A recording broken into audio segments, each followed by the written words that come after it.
and welcome to tonight's broadcast of high school football as the Cyclones take on the Courtland Cougars. Hello everyone, I'm Mark O'Connell, joined this week by Steve Peacock, returns to the job after vacationing last week. Steve, welcome back. Thank you. Good to be back, Mark. Good to be back ready to broadcast football tonight with Eastern View taking on the Courtland Cougars. All right, now look, when I think of the Courtland Cougars, this is a school, Courtland, that opened, I think, 1980. It didn't take them long to get good. They started winning regional titles in 81, won a few state championships. They won the most recent in 1987. Right. Who was the quarterback on that Courtland football team? J.C. Hall, the current coach. The current coach. And as a current coach, he's had a lot of success against Eastern View. In fact, the Cougars are 6-0 against the Cyclones. In fact, they've been their nemesis in the postseason. Steve, is this going to be the time when it's Eastern View's time to turn the tables on the Cougars? Mark, I definitely think so tonight because Courtland's very young offensively. They got a stout defense. They're big, but offensively they've had to switch quarterbacks. They still don't have that wing T offense that Coach Hall likes to run down yet. So, and I think Eastern View's getting them at a good time. However, this is going to be a tough test for Eastern View because Courtland has played 3 undefeated teams in over there in the Fredericksburg area. So they're a little bit battle tested. It's going to be a lot closer game than what Eastern View's been used to so far. But I think you're right. Tonight, I think Eastern View's got all the answers. They've got the good offensive line, defensive line. So I think if they control the line of scrimmage tonight, get a few scores going, get that passing game on track, they're going to win tonight. Cyclones in at 4-0. They've had a lot of success. They got an excellent coaching staff. Speaking of which, let's catch up with our head coach, Greg Hatfield, and see what he has to say about tonight's game. Joined now by Coach Hatfield. Coach, great to see you. Great to have you guys here. Always excited when you're here. Well, we didn't get a chance to talk to you last week, but the Cyclones are rolling. And in a word last week, Jeff Say and I looked at your offense and thought, this is a team that has balance. Came out throwing 4 touchdown passes, 2 by way of the run. Is balance a good word for this Eastern View attack? If we're playing well, it should be. You know, we feel like we have some weapons, and we need to do a good job of getting them the ball. When we're playing well, I think we're fairly balanced. It's going to be tough against these guys tonight, though. And we know Courtland's always a tough opponent, Coach, and I would imagine that their record to you is a little deceiving at 0-3. They have played Louisa not very well. Liberty they lost to. They lost to Stafford last week, but traditionally I think Courtland's known for coming out of the gate a little slow during this season, and they start to pick up things and find their rhythm. Right. And they're always a big team. They run the wing T. What particular problems do you think they pose to your team tonight? Well, you know, they're 0-3, but every team they played is undefeated, so they've played 3 really good football teams. They're very big and physical. They pass the eye test pretty easily, and they have athletes, so they're going to be sound. JC's a good coach, and they're going to be very sound in what they do, and they're going to be physical. So it's going to be a heck of a ball game tonight. And before I turn you over to Steve, Coach, speaking of big and physical, I mean, I asked Steve if he had seen a couple of these tackles this team has. I mean, they are huge and they move around pretty well, but it takes more than a couple tackles to beat you. We haven't talked yet about your defense. How's your defense impressing you so far this season? I think we're running to the football really well. We're tackling well. Again, this is going to be the best offense we've seen all year, so we're in for a test tonight.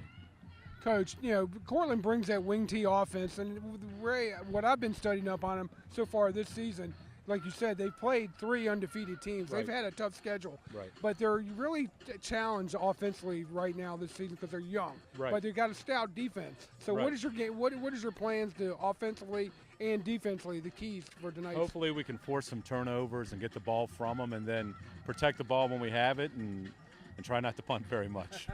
And, you know, Matt, I wasn't able to do the game last week. I was on vacation, but I understand, you know, he came out throwing very well, and he's starting to come into his own. Right. What do you expect him? What does he have to do tonight?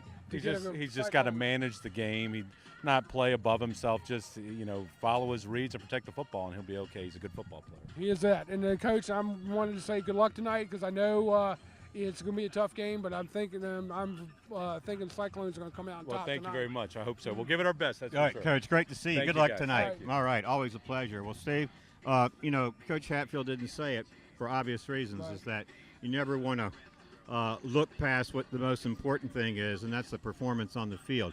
But I can't help but think that the Cyclones are well aware of the fact that Courtland's been a nemesis to them. Eastern View is 0-6 against Courtland. In fact, they lost twice in one season in the region final, including so it was regular season and a playoff scenario. I can't help but think that would be a huge psychological boost for the Cyclones to beat Courtland and achieve yet another milestone in this Cyclone program that's on a quest for, greatness. Well, what better opportunity than Mark than tonight? Eastern View's definitely got the talent. Definitely going to be favored in this game. I think Courtland is challenged offensively. They're very young. They haven't had good offensive. What's kept them in their game these 3 games has been their defense. So I'm going to have to see Eastern View offensively. Matt's going to really have to step up tonight. Trey Holmes is going to have to have a big game, because what Courtland's going to do is they're going to stack that box defensively and try to stop Eastern View on its running game, and they're going to want Matt Lowry to beat him with his arm. Well, Steve, you were out last week, and Jeff Say filled in quite well for you, as we knew he would. We watched the Cyclones play Brentsville District in a game that, in some ways, had a lot of similarities to the previous games, in that this offensive line of Eastern View is opening up some gaping holes for these running backs. And you send Trey Holmes, Jalen Veeney, and a couple of these other guys with a little bit of head of steam out of the backfield into an open lane. It's pretty hard to bring these guys down. And then, so we knew about the running game and the offensive line.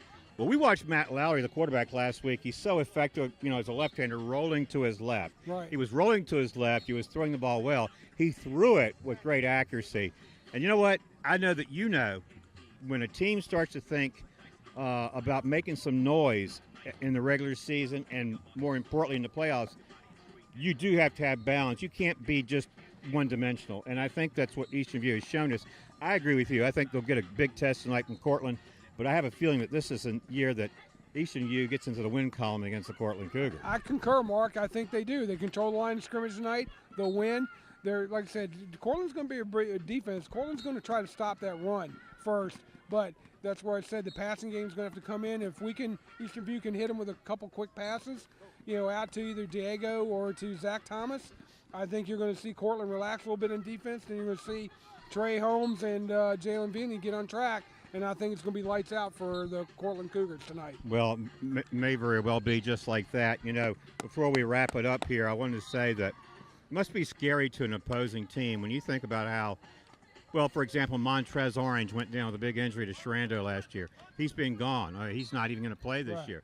But then Trey Holmes steps up. He's a go-to back. He does all kinds of damage. He had 11 carries for 117 yards at the half. And so then in the third quarter, he doesn't even play the third quarter. They bring in Jalen Veeney, and you wouldn't have known they made a substitution. No, and that's credit to the good offensive line, the way they've been playing. Right. And opening holes up front. But you got 2 quality backs, and you got a good Matt Lowry coming to his own in the passing game. Eastern View's loaded. They've got all the intangibles, all the answers. They just got to play a good, full football game, and they're going to get their real test tonight in the Courtland Cougars. Well, a couple of years ago, we went down to Courtland for a playoff game, and I didn't feel very good about that game. I knew about Courtland. Tonight, I have a much better feeling. And feelings, are feelings. I mean, They're valid. They don't hold a lot of water, but sometimes they mean something. Steve, welcome back to tonight's broadcast, and we missed you last week. Jeff did a great job. I know you don't like missing the games. Looking forward to calling this one with you, and we will do just that tonight. We'll take a break for now, and then when we come back, we'll have the opening kickoff to start things tonight here at Cyclone Stadium between the host Cyclones and the visiting Courtland Cougars. Keep it right here on the Culpeper Media Network. Not everyone is an HVAC expert. Luckily, with 20 years of experience, Able Heating and Air can answer any and all questions you may have about your system. Peace of mind and knowledge that you made the right choice, because they are able to keep your home comfortable. Able Heating and Air, 718-7556. What do your clothes say about you? Well, if they were screen printed or embroidered at Triple Image, they can speak volumes. Originality, professionalism, experience. Your clothes can speak volumes with custom printing and embroidery from Triple Image. 829-1050. Battlefield Automotive is proud to continue support of our high school youth and the Culpeper community. Winner of the prestigious Ford President's Award for a record 13 consecutive years. Battlefield Toyota, Chevrolet, and Ford offers award-winning service and unprecedented selection of new and used vehicles. Battlefield Automotive, a keystone of service and a cornerstone of our community. CFC Farm and Home Center, hometown service since 1932. Finding the right outerwear for the job is difficult.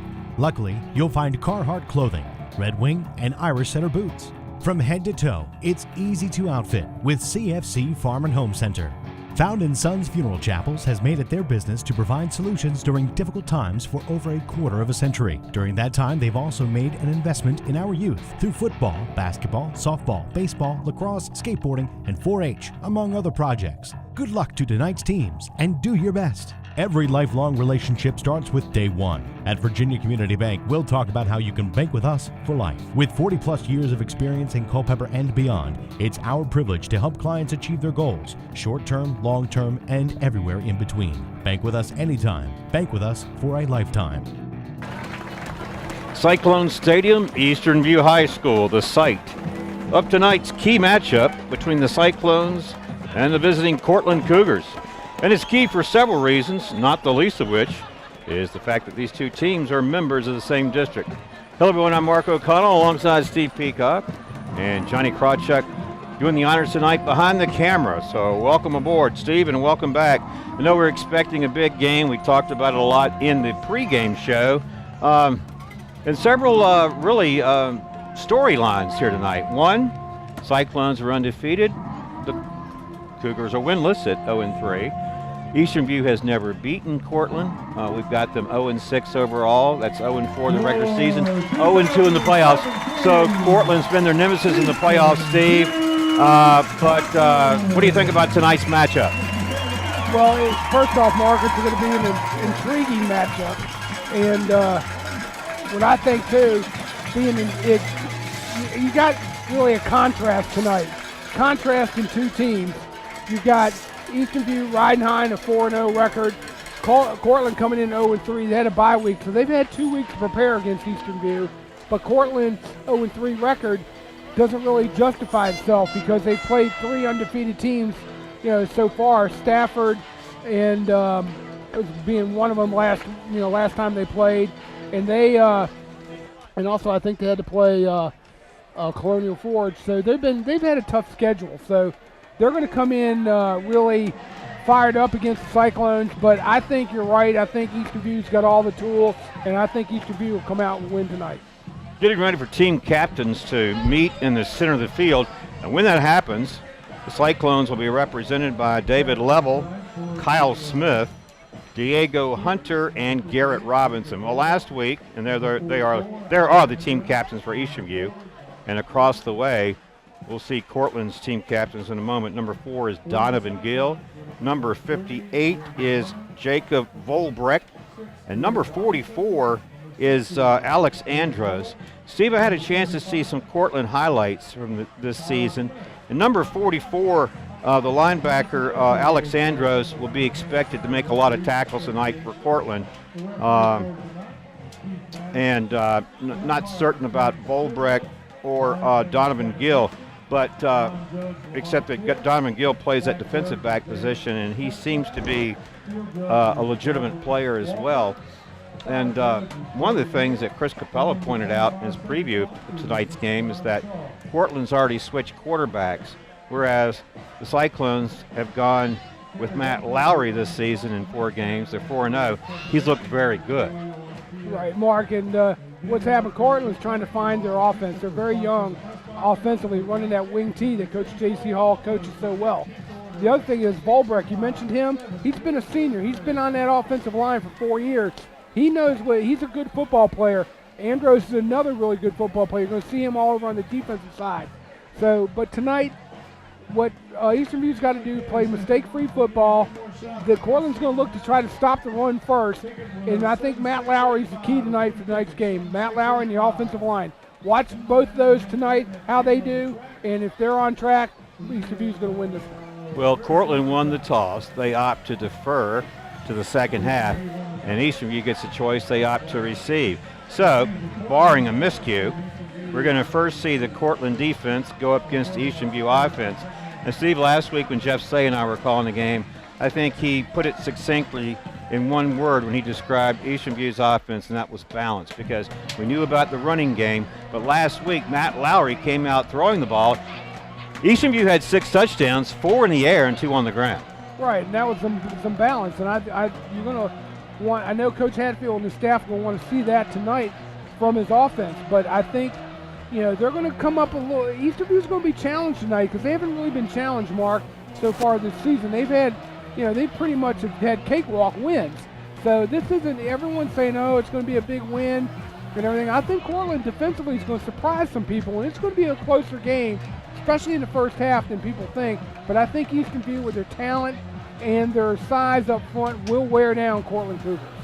Well, dropping back deep for the Cyclones will be Cameron Spangler and Diego Hunter. And looking to tee it up for Courtland will be number 8, Ryan Lynch. Well, Courtland, we mentioned, is 0-3. They lost to a very good Louisa team, 41-7 in the season opener. Then they lost to Liberty, 21-12. Then last week to Stafford, 19-7. Steve Helga to Stafford, because I really don't think of Stafford as being one of the better Stafford schools. Yeah, but they got some transfers in from James Monroe that are now have really turned, and Coach Hampton over there at Stafford's really got that program turned around.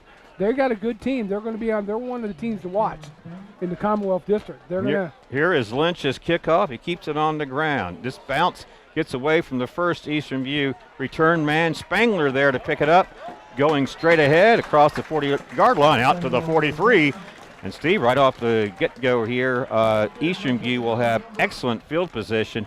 And if you're Courtland or any other team, you don't want to give the Cyclones a short field to work with, and that's exactly what they gave them. And I guess it's the price you pay for trying to kick away from Spangler and Diego Hunter. Right, and that's exactly what they're trying to do, but almost worked for Courtland because it slipped out of a first up-back Eastern View defender's hand, receiver's hand, but there's Spangler to pick it up and run right up the sidelines. So now we're going to get a look at Matt Lowry and company, with Zach Thomas out on one of the wide ends, and Diego Hunter, and see what, and Trey Holmes in that backfield, see what they can do. And here's Lowry, man in motion. Lowry hands off Trey Holmes straight ahead. Lost his footing before he could get really going. Got across the 45 and dove out to the 47-yard line. Make it the 48. He picked up 4 yards on first down. 2nd and 6. You're looking at the Eastern View offensive team there.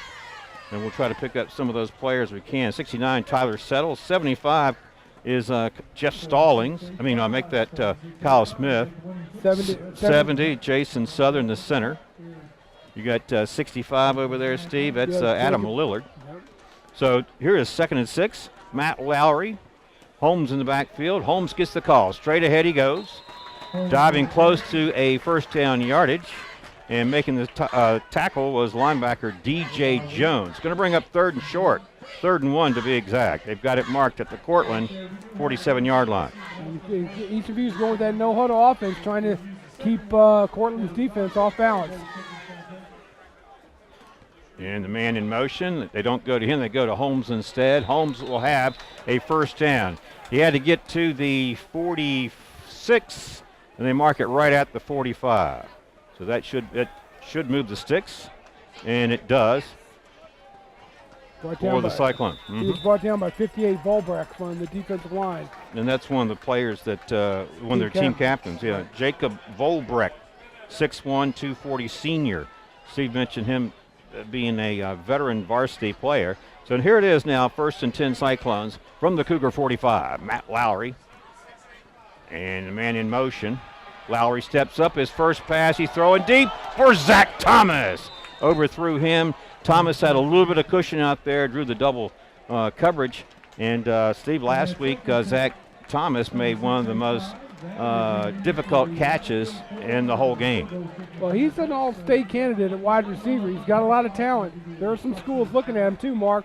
But right there, Matt had to hurry that throw. He's being pressured by number 56 from Courtland, who was in on the rush. That's Adrian Williams, and Matt had to throw a little bit sooner than he wanted to, or otherwise he would have connected. Here's Lowry on 2nd and 10. Give it to Holmes, right side this time. Push back after initial gain of about 2 yards, and this is Alex Andros in the tackle. We mentioned him as a key defender and one of the team captains. He held Holmes to a 1-yard pickup. It's 3rd and 9 from the Courtland 44-yard line. And Trey Holmes is used to running over people, but he's going to find it tough run over Alexandros and Volbrecht and company on that Courtland defense. And if you're Eastern View and you go no huddle, Courtland really would have a hard time with any substitutions at this point. Here's Lowry.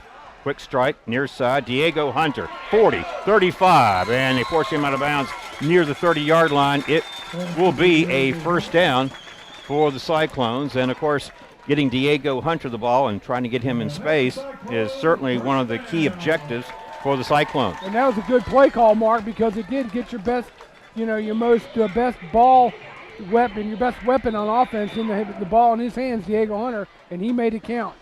At the 31, he picked up 13 yards, a Cyclone first down from the Cougar 31.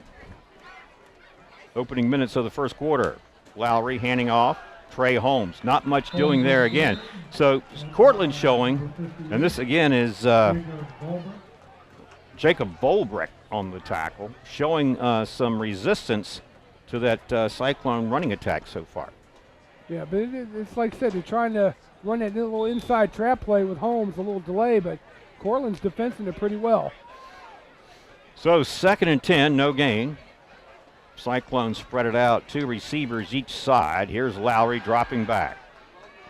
He's got time, he steps up, didn't find anyone open. Now he's going to run it, he's in the open field. He has first down yardage and more. They force him out of bounds near the 15-yard line. We'll check the spot. It'll be a first down for the Cyclones, and this broadcast is made possible by Triple Image. Make your clothes speak volumes with custom printing and embroidery from Triple Image at 829-1050.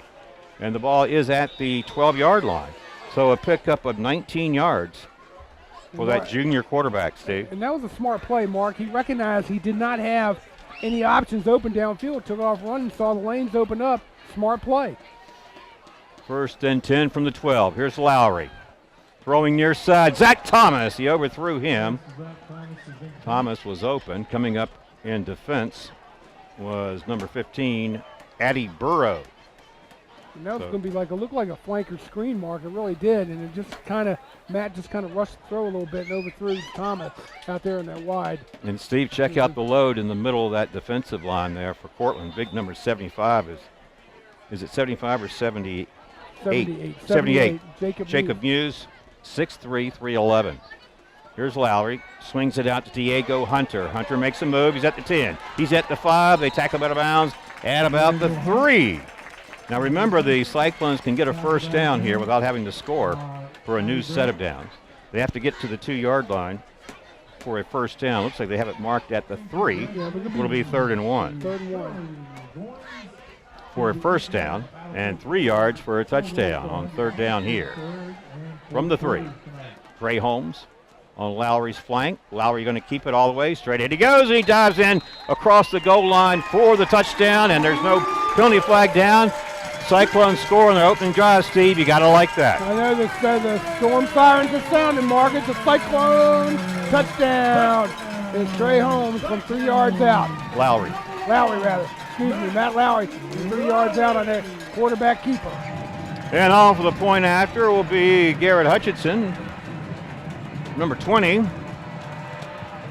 And we'll recap the drive here for you momentarily. Hutchinson's kick is up and good.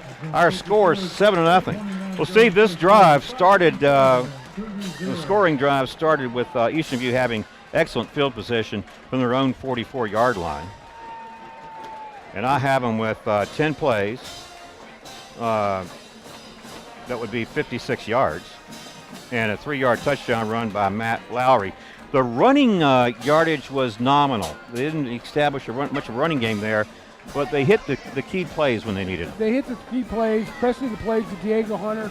Get the ball and your best weapon on offense, Diego Hunter, and he proved that. He got 2 first downs for the Cyclones. Matt Lowry did a good job recognizing when to throw, when to pass, when to run. He did a good big run. That was a good offensive series for the Cyclones. Dropping back deep, Ethan Rector, number 12. Zen White, number 2, awaiting Garrett Hutchinson's kick. 8:29 to play, first quarter action. 7-0 Cyclones.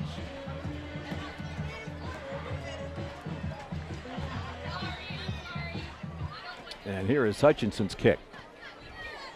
End over end is a short kick. This one will be fielded near the 15-yard line. This is Ethan Rector.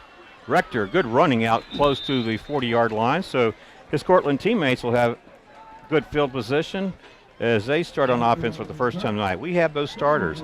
Courtland's offensive starters are number 1, DJ Jones.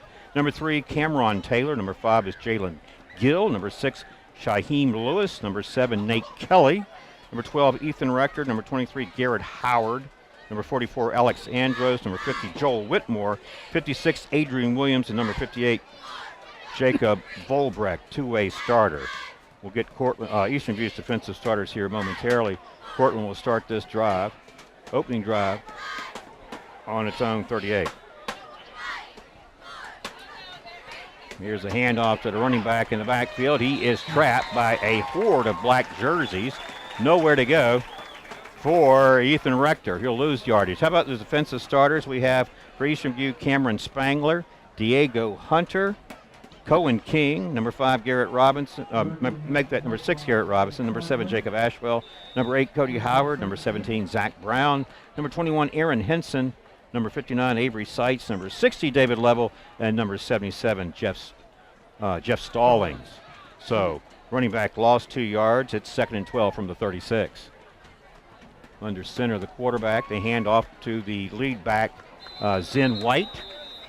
Straight ahead he goes. He got the lost yardage back, and looks like they'll mark it at the 41, or we'll call it the 42. Gave him 6 yards, and we'll have 3rd and 8 here. Yeah, and what Courtland's going to, I like what Eastern View's doing. They're attacking the football. That's what you got to do against that wing T offense. You got to find the football as well. Got it marked at the 42. Clock running, 7:10 to play, first quarter. Wing T is Courtland's vaunted offensive attack over the years, but this time on 3rd down, Courtland goes nowhere, and we may have a penalty flag. Our first one of the game. The running back there was number 2, Zen White, with no room to work. And that's going to be against Courtland. That's going to be a legal procedure, and if I were Eastern View, I'd decline and bring up 4th down. Mm-hmm. And you're right, they do decline it. And it does force a 4th down. And seemingly a punting situation for Courtland. It's going to be interesting what Coach Hall is. I'm sure he's going to punt. He's not going to turn the ball over here on downs and give it to Eastern View. But we'll see. It looks like they might be going for it. But watch out for the quick kick, too. Yeah, well, there's that. 4th and 6 from the 43. Could be a quick kick. Steve called it. There it is. It's a short kick, a high kick. Bounces down and dead at the 27-yard line. Downing it for the Courtland Cougars, number 10, Tyler Hunt. Quick kick was something that we used to see a lot of it in an earlier time, didn't we? You did. You used to see it all the time, and there'd be quick kicks going on, and then a lot of times teams would do it on 3rd down if it was 3rd long, so they could pin their opponent back. Right. So Eastern View brings out its offense for the 2nd time tonight, leading 7-0. This time field position average. We'll start this one at their own 28. And if you're just tuning in, it's 7-0. Eastern View scored on its opening drive. 10 plays, 56 yards, capped by a 3-yard touchdown run by quarterback Matt Lowry. The point after by Garrett Hutchinson was good. Eastern View calls a timeout, and we'll tell you that this broadcast is made possible by Found & Sons, investing in youth at all levels to help make tomorrow's leaders. Found & Sons at 825-3530. Well, Steve, while Courtland is looking to get its first win of the season, and the Cyclones are looking to extend their unbeaten record to 5-0, across town the Blue Devils are playing at Spotsylvania, looking for their first win as well, in a game that I think probably is a pretty close matchup. Yeah, I mean, it's down at Spotsylvania. Spotsylvania's got a good team this year, Mark. I mean, they're better. They've already exceeded their win total from last year already so far this season with 2 losses. They're 2-2, and the coach Jeremy Jack, who came over from Colonial Beach, takes over that program. He's a good coach. I look for him to get things turned around down there. It's going to be a close game. Culpeper banged up. I don't know if they're going to have Eric Wilson tonight, so it's going to be interesting to see the score. Holmes straight ahead, big yardage, 8 or 9 yards on the play. That's what Holmes does, making the tackle, or in the tackle, Ethan Rector. And they get it out to the 38-yard line. And enough for a first down to move the sticks. And I like what Eastern View's doing to play calling against Courtland. They've got him off balance, Mark, right now. Here's Lowry, stepping up, going to keep it. He's at the 40. Andros giving chase. Lowry makes a nice move, goes out of bounds after he crosses midfield, and another Cyclone first down. And all Matt's doing, Mark, is just taking what the defense of Courtland's giving them. If they're going to take away the pass and the receivers, and the linebackers are dropping really back deep, look at all the hole that opens up in the middle of the field, and that's what Matt Lowry's taking advantage of. Yeah, well said. And Steve, you were mentioning Stafford having an improved team. I want to comment on that, and their coach coming over from Colonial Beach as well when we get a chance.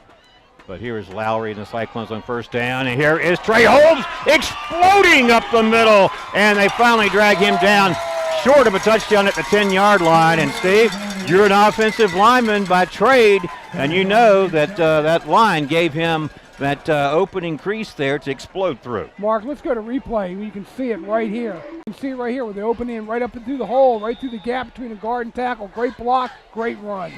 And they go back to Holmes. This time he tries the right side, gets behind his blockers, and dives into the end zone for the touchdown from 11 yards out. And you said the storm sirens are sounding. It's a Cyclone touchdown, Trey Holmes. And you got to like, Mark, what's going on right now with Eastern View offensively. They're owning that line of scrimmage, and they're really pounding it on Courtland. And Steve, this is their second drive. They scored on both drives. The first drive, the run really wasn't there. Courtland was really tough against the run, so Lowry had the short passes to extend the field and keep possession. But here on this second drive, they did it all by the run. They started on their own 38-yard line, and between Matt Lowry and Trey Holmes, 1-2 punch, they're into the end zone, and Hutchinson's point after makes it 14-0, and a good-looking start for the Cyclones. And it's all been done on the ground too, Mark. That's the good thing about it, all done on the ground.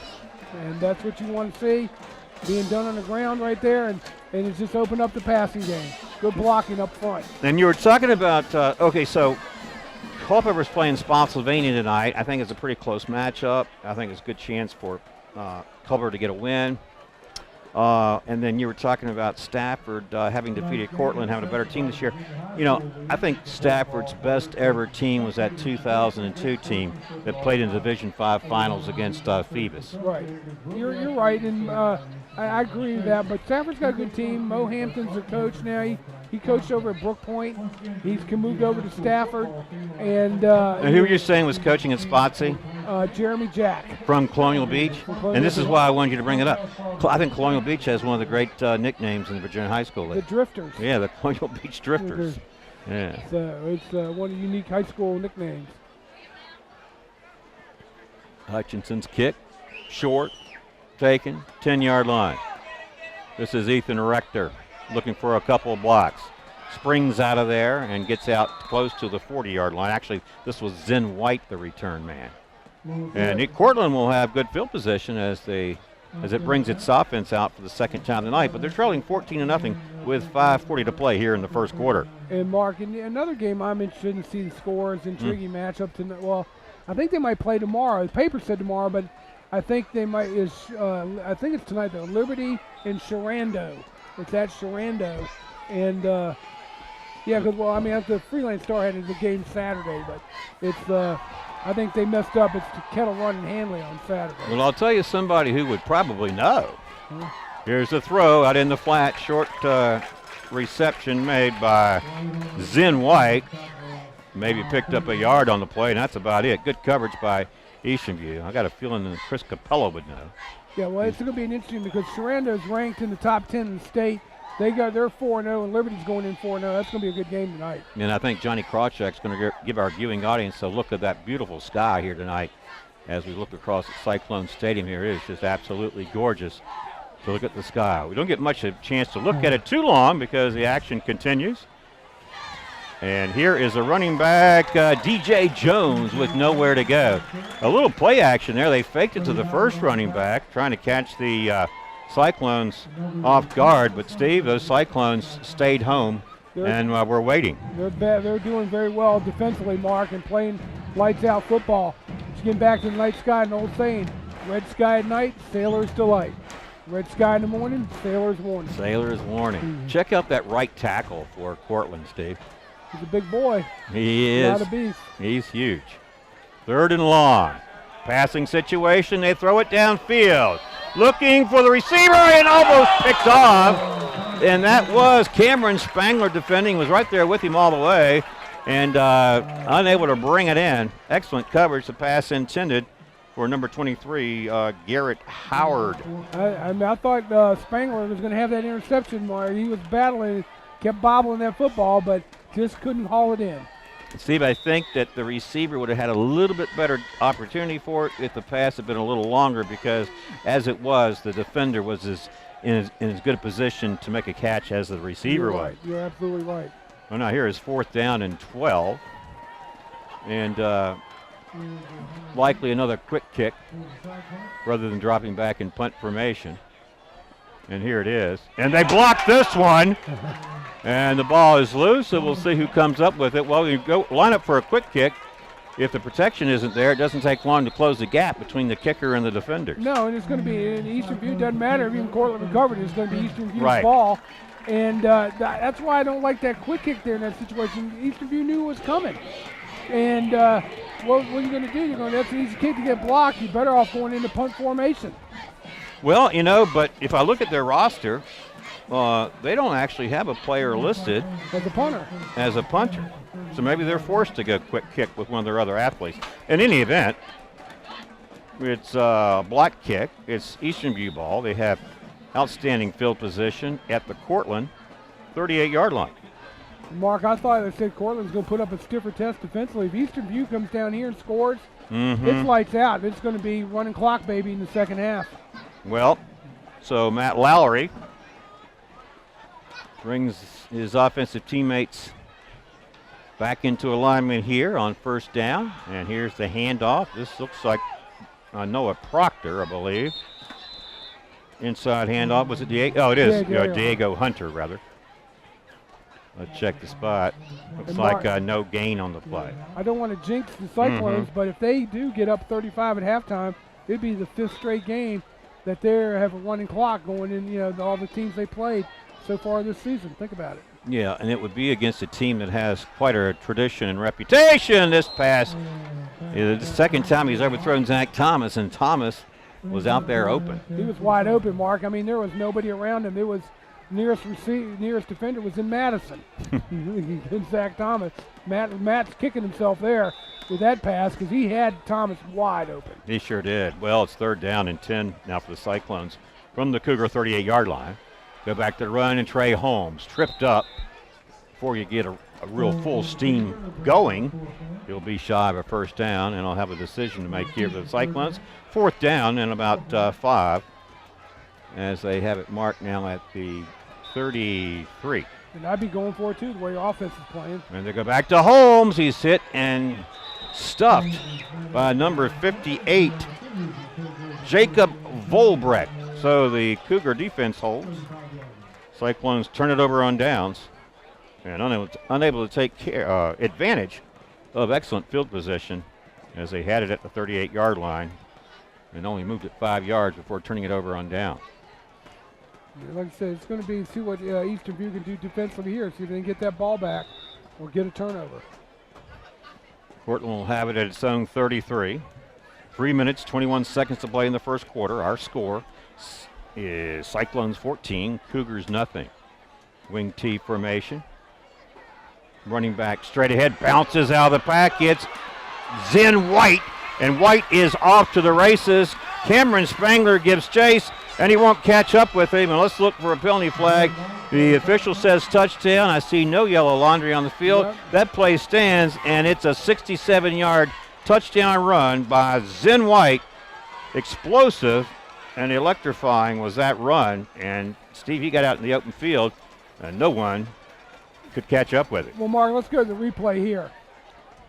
It's right here. It's right off left tackle. As soon as there was nobody at the second level, everybody Eastern View was stacked up on the line in the box to stop the run, and there was no Diego. There was no safety back. Once he broke that first level, he was all. Zen White was off to the races, 67 yards.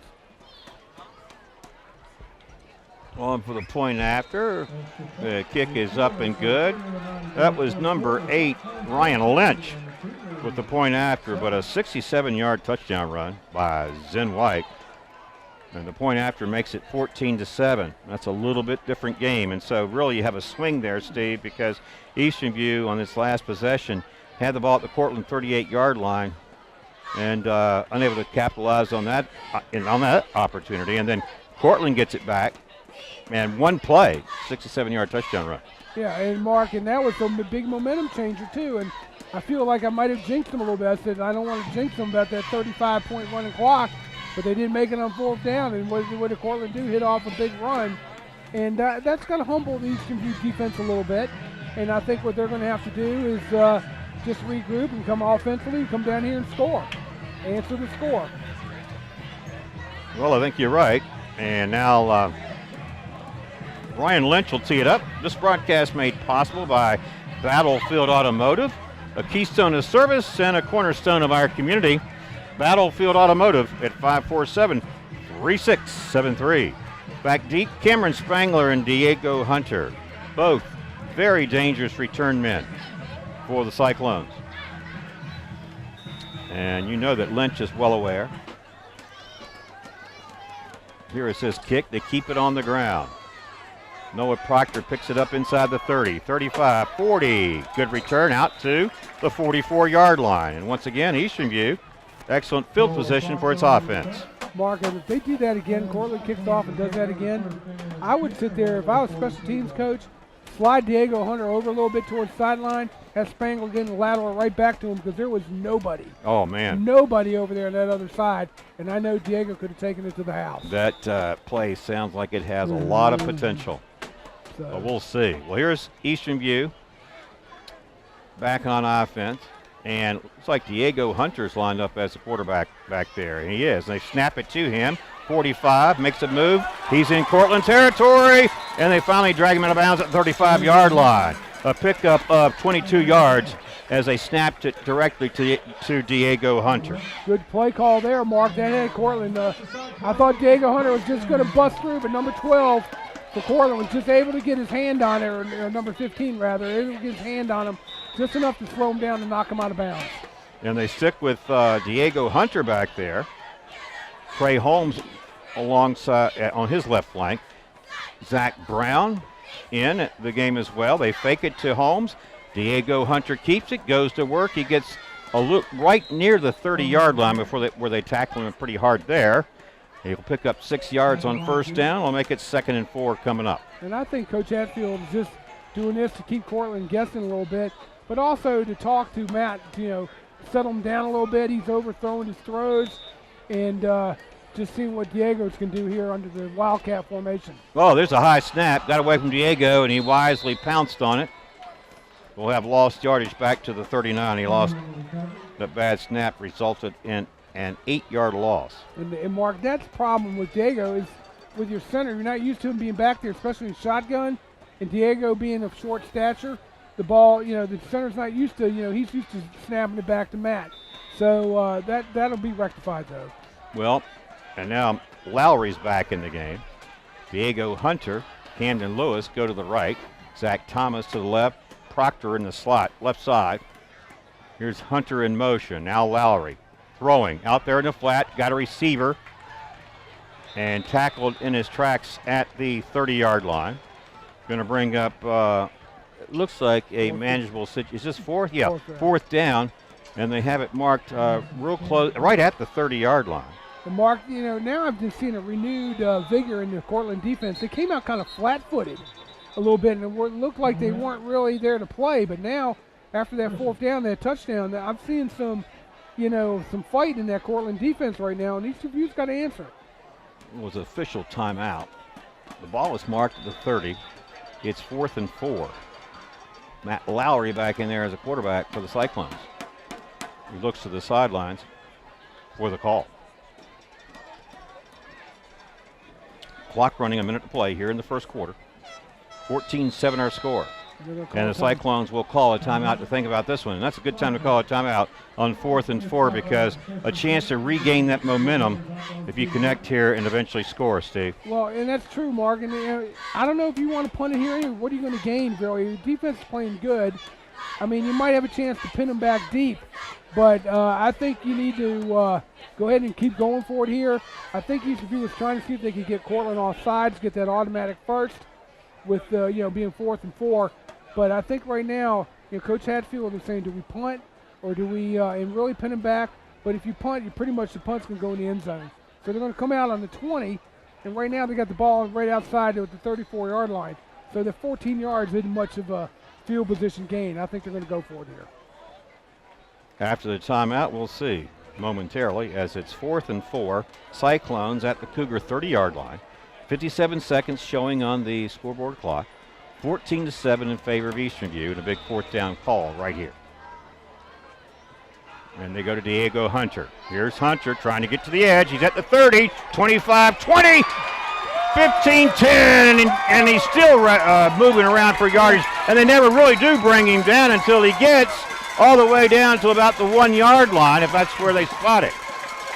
It looks like they had him a couple times, and they just couldn't wrap him up and keep him down. No, he looked like he had him down, Mark, but the Fighting Hornet strikes again, Diego Hunter, and he stung Courtland right there with that run. 29 yards on a 4th and 4. Matt Lowry does the rest from 1 yard out, and the Cyclones extend their lead once more to 2 touchdowns. It's 20-7 with 37 seconds to play. Sound that storm siren. It's a Cyclone touchdown. Matt Lowry from 1 yard out, but that was all done by Diego Hunter on the previous run where he refused to go down and took it down to the 1-inch line. Well, Steve, let's give credit to the Eastern View coaching staff as they called a timeout and said, okay, let's draw up the play here. What's going to work best for us? It's 4th and 4. We know we want to go for it. The line of scrimmage is the 30. We only need 4 yards for a first down. The 4 yards on the run by rushing against Courtland may not be an easy proposition. What do? They put the ball into the hands of Diego Hunter. He not only picks up 4 yards, he actually picked up 29 down to the 1 yard line. And then one play later, Matt Lowry made it easy from 1 yard out. Like I said, get the ball in your best skill player on offense, and look what happens. Diego Hunter makes things happen. And he did on that series. Hutchinson's kick was good. 21-7 our score with 37 seconds remaining here in the first quarter at Cyclone Stadium. And this broadcast is made possible by CFC Farm and Home Center. Spring starts at CFC Farm and Home Center, and it has ever since 1932. That's CFC Farm and Home Center at 825-2200. Garrett Hutchinson will kick off from his own 40 here in a moment. And Zen White, Ethan Rector back for the Courtland Cougars. Zen White has scored Courtland's only touchdown so far tonight. It was a 67-yard blast on first down. And they're going to look to keep it out of his hands, Mark. Trust me. They keep it on the ground. This one bounces past the recipient, and it gets past him again. Looks like Eastern View has recovered near the 15-yard line. They have, Mark. What a play right there, and that's what a good kick will do for you. Eastern View's back in the driver's seat again. Well, one thing about that kick, Steve, it was hard to handle for the best defensive players because it was just hard to get a handle on it. Yeah. And by the time someone could get a handle on it, it was loose and up for grabs by any team. And Eastern View, that's a big play on special teams. Really Eastern View has it on Courtland's 15-yard line with 35 seconds to play in the first quarter, looking to pull ahead here and increase its lead from 14 to 21 potentially here. Let's see what they're going to do on offense right here. I look for a quick strike, Mark. Here's Lowry. Trey Holmes is back there with him. Here's Hunter in motion. They flip it to Hunter. Hunter gets away from the first defender. He's in trouble, but he throws. And he was looking, I think, to throw all along. Yeah. But he was trying to get some in a position where he could throw it. And by the time he could, he basically had to get rid of it. But I think they were going with that halfback option all the way. They were, Mark, and that was a smart play to throw it because he would have taken a huge loss. And Diego Hunter with smart football instincts right there. He knew it was a halfback option. He was going to throw it, but there was nobody there. He's about ready to be tackled. Just threw it into the ground. Yeah. Smart play. Instead of losing big yardage, it's an incomplete pass. It's 2nd down and 10 from the 15. They go back to the runs. Here is Trey Holmes trying to bounce off the lineman like a pinball there. He had a little bit of success, but then Courtland Cougars closed down, kept it to a short gain. He ran into, I'm sorry, go ahead. I said he ran into big Adrian Williams, 5'8", 290-pound sophomore, and Trey's not used to getting stonewalled, but he got stonewalled right there. He sure did. Well, he picked up 2 yards. It's 3rd and 8 from the 13. Looks like the final seconds are ticking off here. In fact, they have. We've played 1 quarter here at Cyclone Stadium, where our score is Eastern View 21, Courtland 7. We'll take a break and come back for the 2nd quarter with Eastern View on offense facing a 3rd and 8 from the Courtland 13. Stay tuned. Not everyone is an HVAC expert. Luckily, with 20 years of experience, Able Heating and Air can answer any and all questions you may have about your system. Peace of mind and knowledge that you made the right choice because they are able to keep your home comfortable. Able Heating and Air, 718-7556. What do your clothes say about you? Well, if they were screen printed or embroidered at Triple Image, they can speak volumes. Originality, professionalism, experience. Your clothes can speak volumes with custom printing and embroidery from Triple Image. 829-1050. Battlefield Automotive is proud to continue support of our high school youth and the Culpeper community. Winner of the prestigious Ford President's Award for a record 13 consecutive years. Battlefield Toyota, Chevrolet, and Ford offers award-winning service and unprecedented selection of new and used vehicles.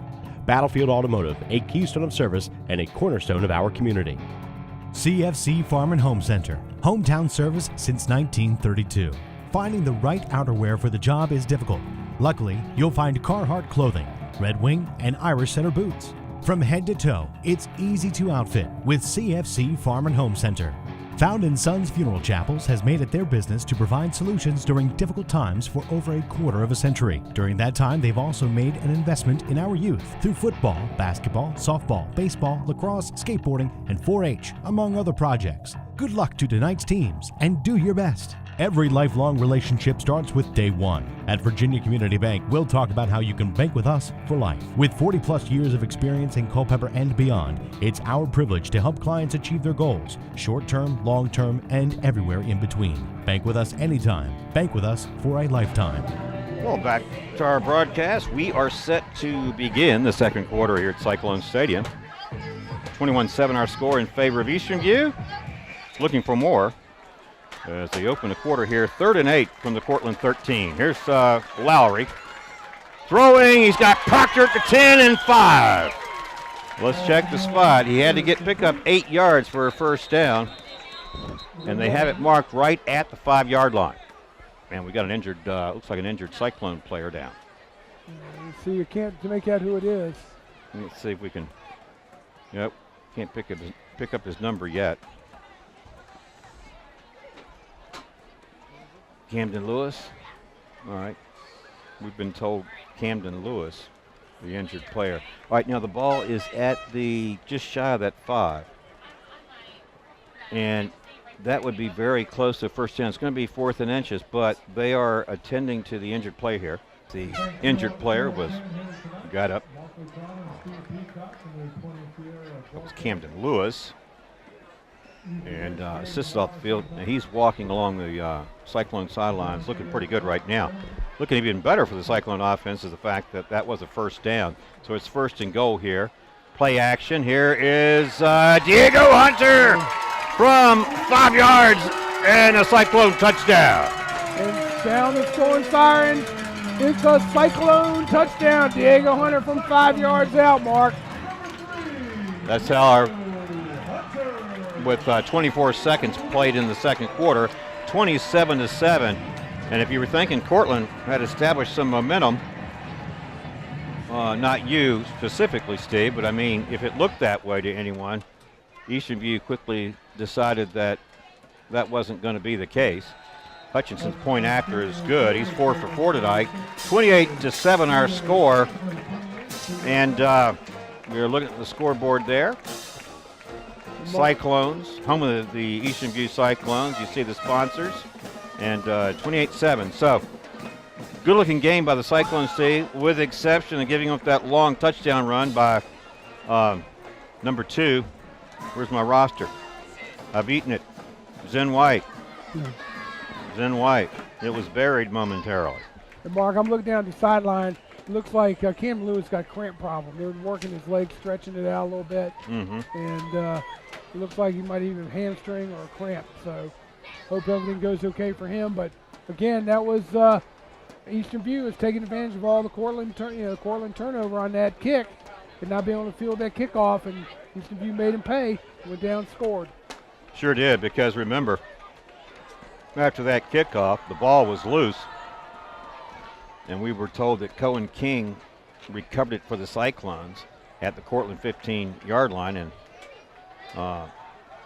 3 plays later, Diego Hunter took it in from 5 yards out. And this is a new look they're giving us tonight, and Courtland as well, Steve, is that sometimes Matt Lowry comes to the sidelines and Diego Hunter lines up to receive the handoff as that quarterback back there. I like it. Ball is loose again, but down, actually fielded and down near the 30-yard line by number 23, Garrett Howard.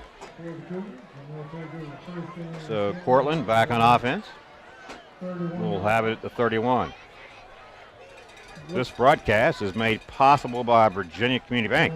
Your bank of tomorrow and every day after. Virginia Community Bank. Banking for life at 829-6034. And Eastern View can get the ball back for their offense, see what the defense could do, hold them to 3 and out or get a turnover. Well, we were mentioning that Culpeper's playing Spotsylvania tonight. Next week, Eastern View plays at Spotsylvania. Little confusion in the backfield. Quarterback being chased. He throws downfield to get rid of it. And Cohen King was out there defending, and receiving the ball out of bounds was number 18, Ryan Armel. But so next week, Eastern View plays at Spotsylvania. That's where we expect to be. The Blue Devils have a bye week next week. They're playing Spotsylvania tonight, and Chris Capella told us that Culpeper is down 13-0 at the end of the first quarter. Yeah, like I said, it's going to be tough for Culpeper to win down there. Spotsylvania is vastly improved, Mark. I don't think, next week Eastern View is going to have a problem with Spotsylvania, but, like I said, we got to get through this game, they're on top 27-7. Well, the quarterback is number 6, Shaheem Lewis, under center, wing T formation. Here's a running back, number 2, Zen White, and greeted by a host of Cyclone players, including linebacker Jacob Ashwell. And they'll mark it at the 32. He only picked up a yard. It's 3rd and 9. It's going to be, like I said, defensively right now. They know, the Cyclones know Courtland's in a desperate situation. They can't throw the ball. They only threw the ball, Mark, coming into this game. First 3 games, they only threw it like 9 times all season. So it's not their forte. Eastern View knows it, and they're just going to try to hopefully contain the run, don't get off a big play. Well, here on the end around, this is DJ Jones, and the Cyclones were waiting for him. They closed that one down quickly as Jones picked up 2 yards, and now a 4th and 7. And now they do have to punt, Mark, and see if they are going into punt formation. They can't do that quick game here. Dropping back deep. And they really don't want to punt to Diego Hunter. That's the other thing, too. Right. So they're saying, name your poison here. All right. Punter stands at the 20. High snap. He brings it down. Here comes the pressure. It looks like they got a piece of that one. Maybe, maybe not. They were awfully close. Diego Hunter says, let it bounce. And they down it near the 35-yard line. That's where Eastern View takes over on offense, leading 28-7 with 9:53 to play here in the second quarter. And this broadcast is made possible by Able Heating and Air. There's peace of mind knowing they are able to keep your home comfortable. Able Heating and Air at 718-7556. So, a little different dimension tonight with Diego Hunter sometimes in there for Matt Lowry, and a direct snap to him, and trying to get the ball to Hunter and let him run it, or possibly pass it. He looked for a pass earlier, and you talked about a wise decision he had made, Steve, as a heady ball player. Here on the end around, here's Noah Proctor. Proctor getting near the 40, crossing the 41-yard line, and pick up a 6 yards. The tackle by number 7, Nate Kelly. So he picked up 6. It'll be 2nd and 4. No, that was a little change of pace, and not to give it to Diego, kind of keep Courtland guessing who can get that ball in those end rounds. But again, like I said, the offensive line for Eastern View is dominating up front, Mark.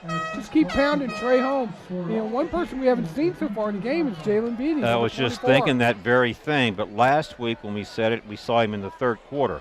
We had quick movement up front. I didn't see a penalty flag come down as Andros, number 44, Alex Andros, the linebacker, tackles Lowry for a loss on the play of 2 yards. Yeah, Andros read that play from the get-go. Matt Lowry would have been better to complete the handoff to Trey Holmes on that quick hitter. Courtland snuffed out that little, fake handoff, and Matt Lowry keeping the ball. Diego Hunter back in. Fakes it to Holmes. Here's Hunter. Oh, he's hit hard, shy of the 40-yard line, and delivering the wood there. Number 58. We've already called his name several times. He's one of the team captains, big Jacob Volbrecht, 6'1", 240-pound senior linebacker. And Volbrecht laid a ton of bricks on Diego Hunter right there. And Diego couldn't, he just knew he couldn't go anywhere. Now, first Eastern View punt, Mark. Sure is. And I was going to say, very few people ever get that opportunity to hit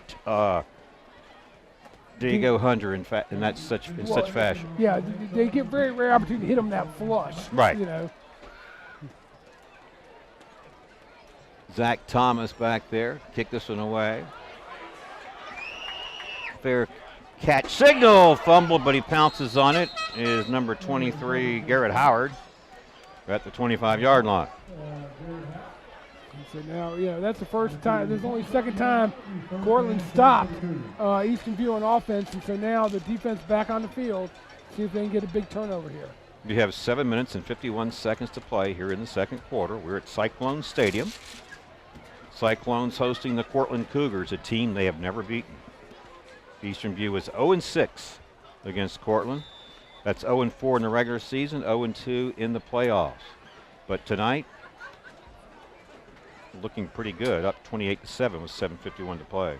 And Mark, who was the original Courtland coach, the legendary coach, and led him to the state championships in the early 80s? 3 straight. Pardon me? Who was the coach of Courtland, legendary coach? He coached Courtland High School, and he coached in the 3 state championships in the 80s. 84, 85, and 87. I don't think I know that one. He's coaching at Colonial Forge. Bill Brown. Bill Brown. He was at Courtland then? No, it was a Brown, but wasn't Bill. It was. I'm thinking of it in a minute. I thought it might. Okay. We'll get it in a minute. Okay, now there's a real basic rule here, Steve. I know, if you're trying to stump me, you have to know the answer yourself. I thought it was Bill Brown, but I could be mistaken. Well, you're just not legitimate on that play. Here's Lewis throwing downfield. This one picked off by Cameron Spangler. Turnover. The ball goes back to the Cyclones. It was Bill Brown, but it's not the Bill Brown coach of. It's the Bill Brown that played for the Vikings all those years. Number 30. It is the Bill Brown, but he was not the Courtland, not the Colonial Forge coach. All right, we had the interception by Cameron Spangler. Ball goes back to Eastern View. Ken Brown, that's it. Yeah, you're right, Ken Brown. Right. Who is Ken Brown? That's the answer. Who is Ken Brown? Yep. I knew it was a Brown, but I didn't know Ken Brown, legendary Ken Brown. He's in the Hall of Fame. I should have known that. Mm-hmm. Hall of Fame, Virginia Hall of Fame, High School Hall of Fame. Well, okay, so now Eastern View back on offense from 34. This is Trey Holmes. Watch Holmes taking it to the house from 34 yards out. Back into the end zone for Trey Holmes. Get the sound of storm warning system. It's Trey Holmes from 34 yards out. And each Cyclone touchdown. He trucked it right up the middle. trade the truck home right up the middle. 34-7, and now Garrett Hutchinson on for his 5th point after attempt. He's 4 for 4 so far. The holder, Zach Thomas.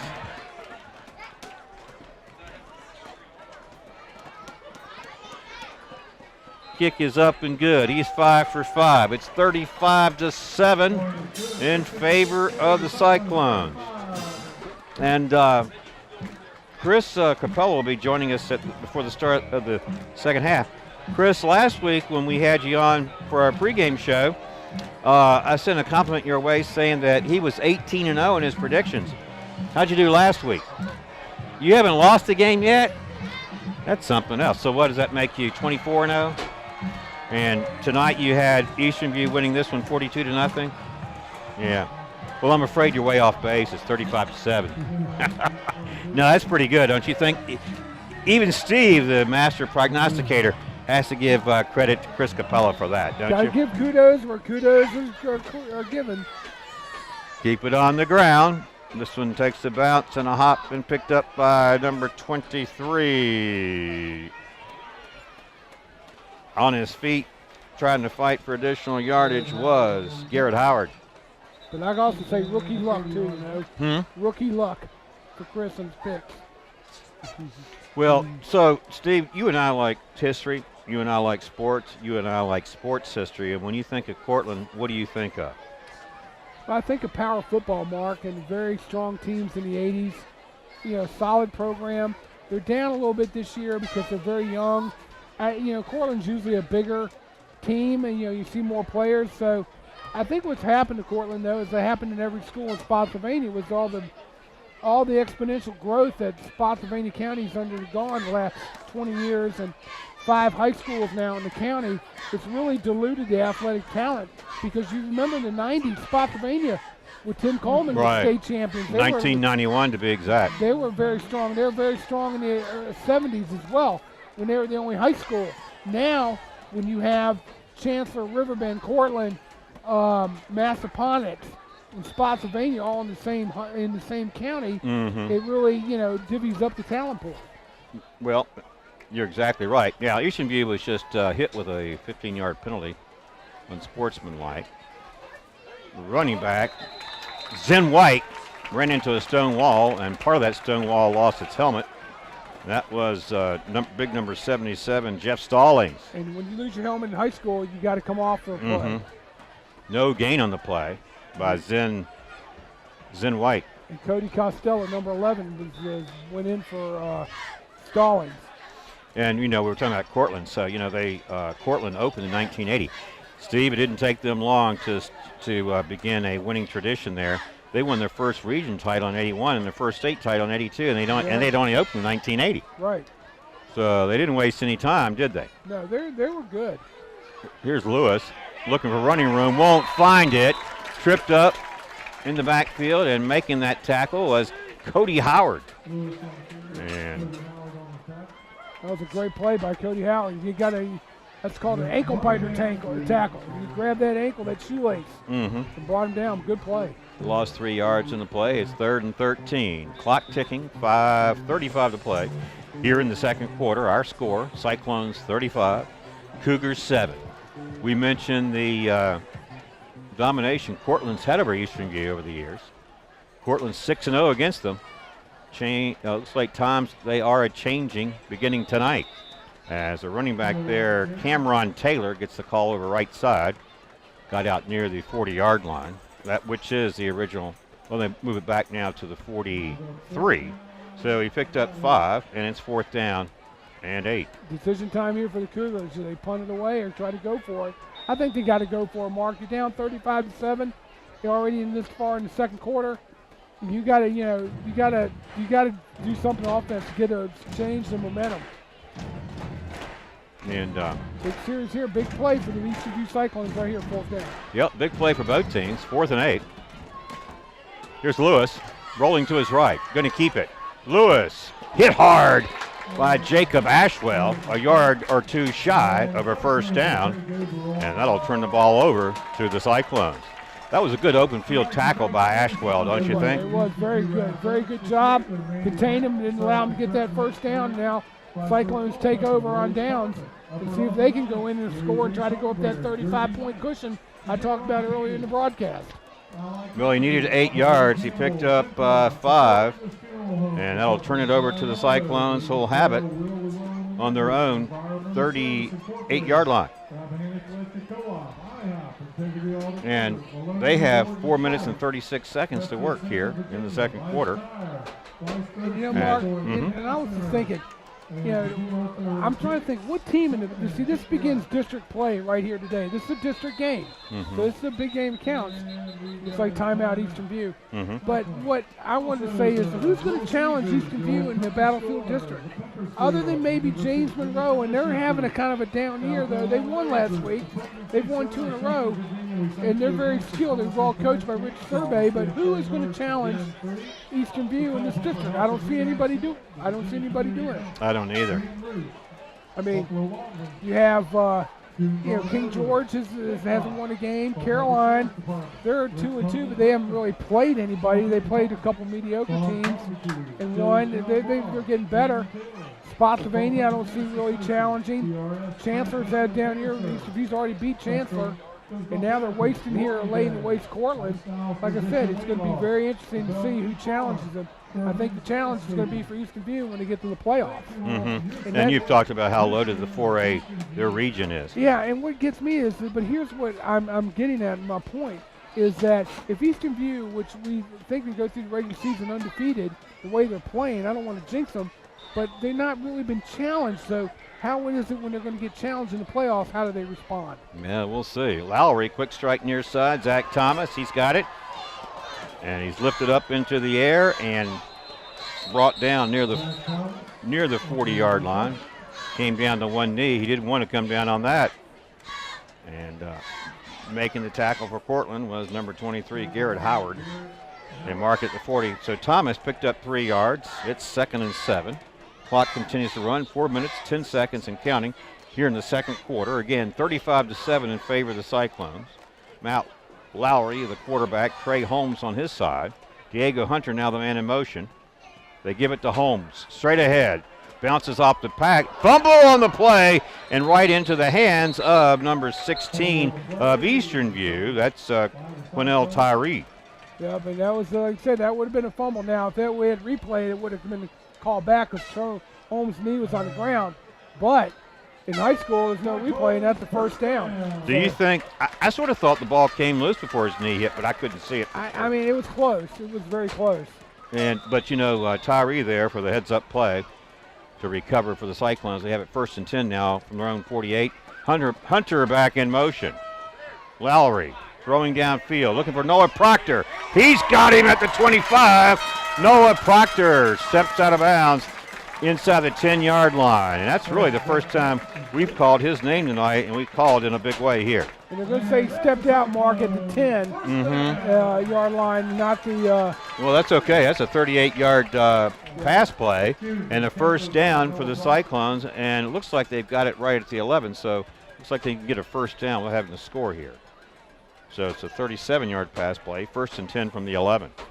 And plenty of time, 3:29 to play in the second quarter. Back to Holmes, straight ahead.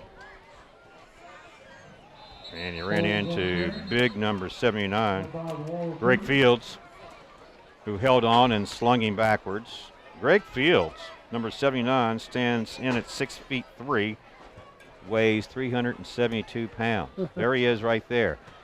And that's the kind of guy you'd want right in the middle of your defense. That's what I'd be. If I was coach, I'd have him on my nose tackle. Right? I would say, son, don't you move. Yeah. You just take out space. 2nd down from the 9. And they need 8 yards. Here's a toss to Diego Hunter, looking to throw it, perhaps. He's in trouble, but he gets back to the line of scrimmage and perhaps picked up a yard as well. Clock runs, 2:35 and counting. We've got 3rd down, and it looks like he lost some yardage, rather. He did. He looks like he lost the yards. He wanted to throw it, Mark. He wanted to do that halfback option, and Courtland's pretty much keying on Diego. So they're watching. They have a spy on him wherever he goes. So now it's a big third down, 3rd and 13, Mark. Sure is, and they've been in a big 4th down and 4 tonight, and you know how that turned out quite well. Let's see what they do here on 3rd and 13. Well, Matt Lowry, here comes the pressure, got away from it. Going to run with it. He's at the 10, 5. There's Lowry, and it looks like he is right just shy of the goal line. Well, that'll be 1st and goal from that spot. Mark, I don't know what that official was looking at. That ball crossed the goal line. I don't know what he was looking at there, Yeah. but it looks like it's going to be just short. But it looks like Matt's a little bit shaken up there. And his helmet came off. What a run by Lowry. He got past that. Now, that first defender looked like he had a bead on him, and Lowry juked him, got away from him, got up there and created some an opportunity for him. Here, maybe he's cramping up as well. And he is cramping up, Mark. And you talked about that, Steve. That's sort of likely on a hot, humid night, isn't it? It is, and we're under a hot weather warm spell right now. It's supposed to get up to 90 by Sunday or Monday, so it's definitely warm. And there's a little dehydration might take place. He's cramping up. But it looks like he's going to have the first down there. They already gave him the first down. Mm-hmm. So Matt's going to have to come out. So you look for Diego Hunter to probably take the direct snap. Yeah, and I just want to make sure that they've marked it at the, looks like the 1 or 2 yard line. Johnny, veer right on that camera and see if we can pick up the spot on that ball, if you don't mind. There we go. There it is. It's right at the 1, yeah. I mean, really more like the 1 foot line. That's why you were saying it was so close. You thought he got it in. Yeah. But now you're at the 1 foot line. And even officials are talking about saying, hey, did he lean in or anything? And, you know, he's saying his knee came down the goal line. The ball was across the plane. But all right, now you've got it 1st and goal from a foot out. Lowry has to come to the sidelines for 1 play. That means Diego Hunter's in there. Trey Holmes will be back there with him. Zach Brown is in the game. What's your call here, Steve? It's going to be a run to Trey Holmes. It'll probably be a direct snap to either one of them. You know, this is where it hurts when they can't line up on center. Well, it was snapped to Hunter. The ball got away from him, and they dropped him for a loss back at the 5 yard line. I'm not sure if he took his eyes off of it or if it was just a bad snap, but he lost yardage. It was a bad handoff, Mark. It looked like Diego wanted to hand it to Trey, but he bobbled it. Mm-hmm. So, you know, now, you know, that brings him. He's still got Diego in there because Holmes still must be cramping up. From the 5, they fake it to Holmes. Here's Diego Hunter going to the outside, and he's into the end zone. He made it look easy. From 5 yards out, it's 41-7. The sound in the storm warning system. It's a cyclone touchdown. Diego Hunter from 5 yards out, Mark. He just kind of like tiptoed like Tiny Tim in the tulips. Yeah, well, he did because you know what? He's so good at this game of football that not only does he have a great time doing well, but he makes it look easy. Yeah, it sure does. And now that's what the great players can do. They make it look easy, don't they? They sure do. Now this almighty point after to get that 35-point lead. Hutchinson's kick is up and good. He's 6 for 6 tonight. 42-7 our score with 1:07 to play here in the first half. So, Courtland, except for that 67-yard touchdown run by Zen White, not much to show for their efforts tonight. You're right, absolutely correct on that one. So back to some history, Steve. We talked about Courtland. They opened in 1980, and Courtland won its first region title in 81. They won their first state title in 82. They were really a power in the 80s. I mean, that's when they won their 4 state titles, 1982, 1983, 1985, and 1987. And we mentioned that in 1987, the year they last won it, their quarterback was J.C. Hall, and he's been the Courtland coach for a long time now. He has, Mark. He's had a lot of success. They've been a playoff contender. They've been in the state finals. Under his tenure, in the state semis. They've had some good football teams, but right now they're just in a rebuilding year. That's where they are. They're just rebuilding. And we talked about here's the kick, keep it on the ground, and Howard will be tackled at about the 25-yard line. In any event, so we talked about their state titles in the 80s. There were 4 of them. Their region titles, of course, they won those in the 80s too. But they have won some region titles recently, the most recent in 2012, before that in 2010, and before that in 2000. It's hard getting past the region for them, particularly when it's been so loaded in 4A. Oh yeah, and it's going to be loaded this year, and that's what, my concern is with Eastern View. They're a good football team. Take nothing away from them, but when you get in the playoffs, if they don't get challenged in the regular season some way, somehow, that's not going to help them when they get into the playoff situation. Under center, Shaheem Lewis, handoff, running back, up the middle, across the 25 was Zen White. Clock runs. We're down to 50 seconds here in the second quarter. And Marcus, you remember last year, Eastern View was challenged by Liberty last year. Mm-hmm. They challenged them pretty hard, even though Liberty had some injuries. They were even challenged by Fauquier. And they had some tough games on that way to the undefeated season, so that helped them when they got into the playoffs. So, you want to roll and go through the regular season, but you also want your football team tested. Here's number 12, the ball carrier, Ethan Rector, and the ball came loose, and the Cyclones' David Level says his teammates have it. And I think David Level, it was big number 77, Jeff Stallings, just leveled somebody. And there's a penalty flag. It looks like Eastern View's got the ball, but there's a flag on the play. And we'll see what the call is. Because there was one player from Courtland, he got crushed. Well, they faked it to a couple of different players, it looked like, and they eventually went with the running back on that play, Steve. I'm trying to think who it was. Ethan Rector? Yeah, I think it's the running player. The running guy's the one who's getting down right now. He picked up a short gain. But then it looked like there was a fumble. And they're attending to the player who was shaken up there. That is number 12, Ethan Rector. Now there's a flag on the play, and Coach Hatfield's talking to the official. And let's see what the flag is. See, well, no one's indicated whose possession is. They're saying Courtland or. Well, one thing about it, and I don't want to jinx it. You're talking about jinxing something, Steve. We haven't really seen a lot of penalty flags here in this first half, have we? And it's going to be against Eastern View, and this might be an unsportsmanlike because I think what they're saying was the player was down by the whistle. And, I mean, Jeff Stallings came in and just leveled a hit on him and about crushed Rector. And I think that's what they're saying is unsportsmanlike. And they move the ball out to the Courtland 46. And Coach Hatfield's not happy about that play, and I because they didn't hear the whistle. But the officials said they blew the whistle. It's going to be an unsportsmanlike late hit against, and that would be against Stallings. So they tacked on 15 yards, and so they mark it the 46. It's 1st and 10 Cougars. 19.3 seconds showing on the scoreboard clock. And Courtland comes to the line of scrimmage with 1st and 10 and very little time here remaining in this second quarter. In defense of Stallings, he was making the football play. It was nothing intentional. And we got a whistle right side movement. I think we're going to have a false start against that right guard over there, or right tackle. So threw it there after the quick start. That'll push them back 5 yards. Here comes the signal.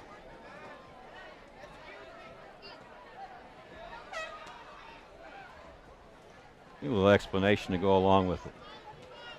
And some communication as well. That's sort of where I wish I could read lips. Yeah, I mean, he's telling the coach to calm down a little bit. 18 seconds or so, and 18 seconds on the clock. Oh, it's a clock situation. Okay. Yeah. Well, they did push them back 5 yards to the 41, where it's 1st and 15. The official said 18 seconds on the clock. 18 on the clock. 18. Yeah, got to give him 3/10 of a second here. Could make all the difference in the world here in the second quarter. Now we got 19 seconds on the clock. And spending a lot of time for something that was probably going to turn out to be inconsequential in this game, don't you think? Yep. Running back straight ahead. Falls forward to the 45, and the clock continues to run. We're down to 10 seconds and counting. That may be the last play of the first half. It will look like it's going to be, Mark. Looks like both teams are resigned to let this one end that way. So the final seconds tick off. We have played one half here at Cyclone Stadium. The two teams will go to the locker rooms for the intermission with the Cyclones up 42-7. That's a 35-point differential, as you know, Steve. And when we come back for the start of the second half, Courtland will receive the kickoff because they won the toss and they deferred. Coach Hadfield's having an animated discussion with the officials. So. All right. Well, let's take a break. We'll come back for the start of the third quarter after these messages, and we'll also, before we start the third quarter action, we'll mic up Chris Capella for his first half analysis. Stay tuned. You're watching Cyclones football on the Culpeper Media Network. Not everyone is an HVAC expert. Luckily, with 20 years of experience, Able Heating and Air can answer any and all questions you may have about your system. Peace of mind and knowledge that you made the right choice because they are able to keep your home comfortable. Able Heating and Air, 718-7556. What do your clothes say about you? Well, if they were screen printed or embroidered at Triple Image, they can speak volumes. Originality, professionalism, experience. Your clothes can speak volumes with custom printing and embroidery from Triple Image. 829-1050. Battlefield Automotive is proud to continue support of our high school youth and the Culpeper community. Winner of the prestigious Ford President's Award for a record 13 consecutive years. Battlefield, Toyota, Chevrolet, and Ford offers award-winning service and unprecedented selection of new and used vehicles. Battlefield Automotive, a keystone of service and a cornerstone of our community. CFC Farm and Home Center, hometown service since 1932. Finding the right outerwear for the job is difficult.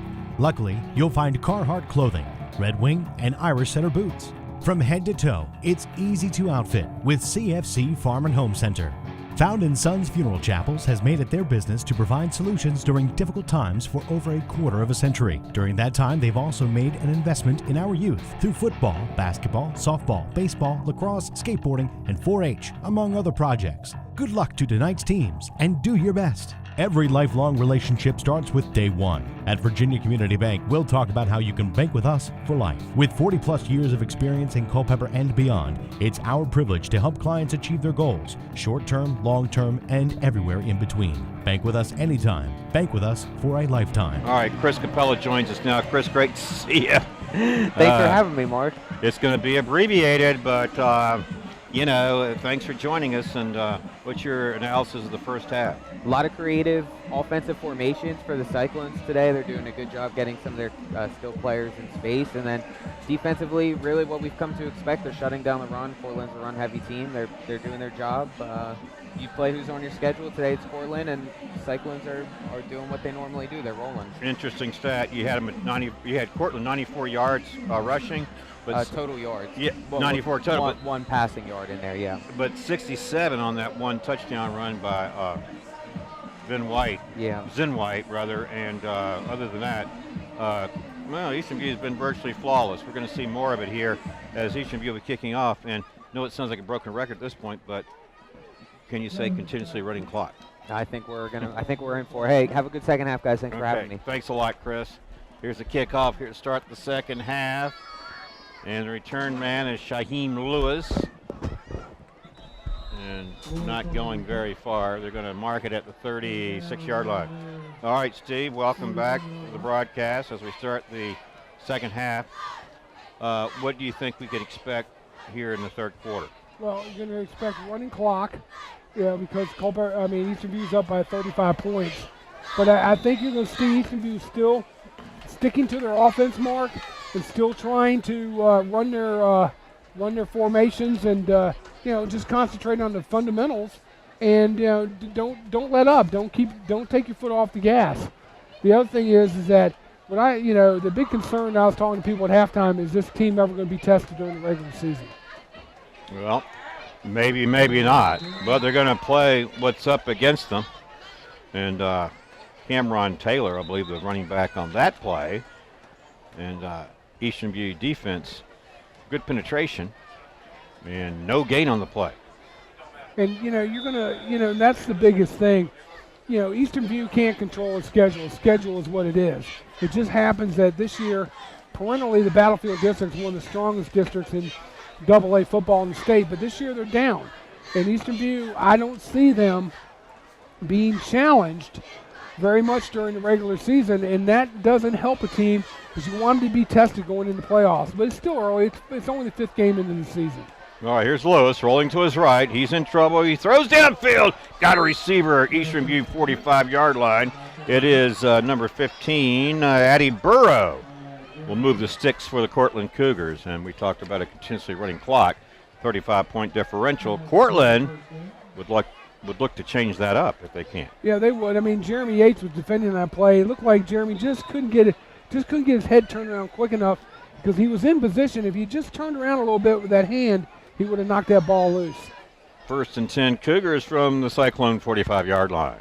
If you're just tuning in, our score is Eastern View 42, Courtland 7. And we're in the opening couple minutes here of this 3rd quarter. Shaheem Lewis, the quarterback under center. Here's Lewis. He's in trouble. Good hard tackle made by Noah. No, that's Jeremy Yates. Jeremy Yates. You just mentioned him a moment ago. Yeah. And he tackled Shaheem Lewis for a loss. Back to the 49. He lost 4 yards.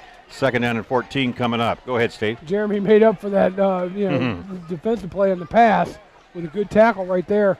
Courtland's quarterback didn't know where to go. And they're running the wing T, and that's an intricate offense to learn. And this is a young Courtland offense. And they're going through some growing pains right now, Mark. Well, the wing T had been their bread and butter all through the years.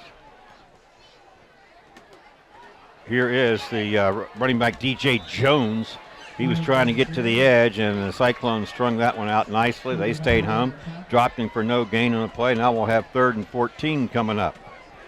And, and right now, Eastern View has just got far better athletes on the defensive side of the football than Courtland has on the offensive side. You can see it in the quickness, the physicality, and the way Eastern View goes to that football, Mark, is very impressive. They just charge and all go as a gang, and right there now it's put Courtland in a 3rd and long situation. But you got to be, Eastern View's got to be wary of the pass. They've got to honor. Courtland will try to throw it some, and they've had some success.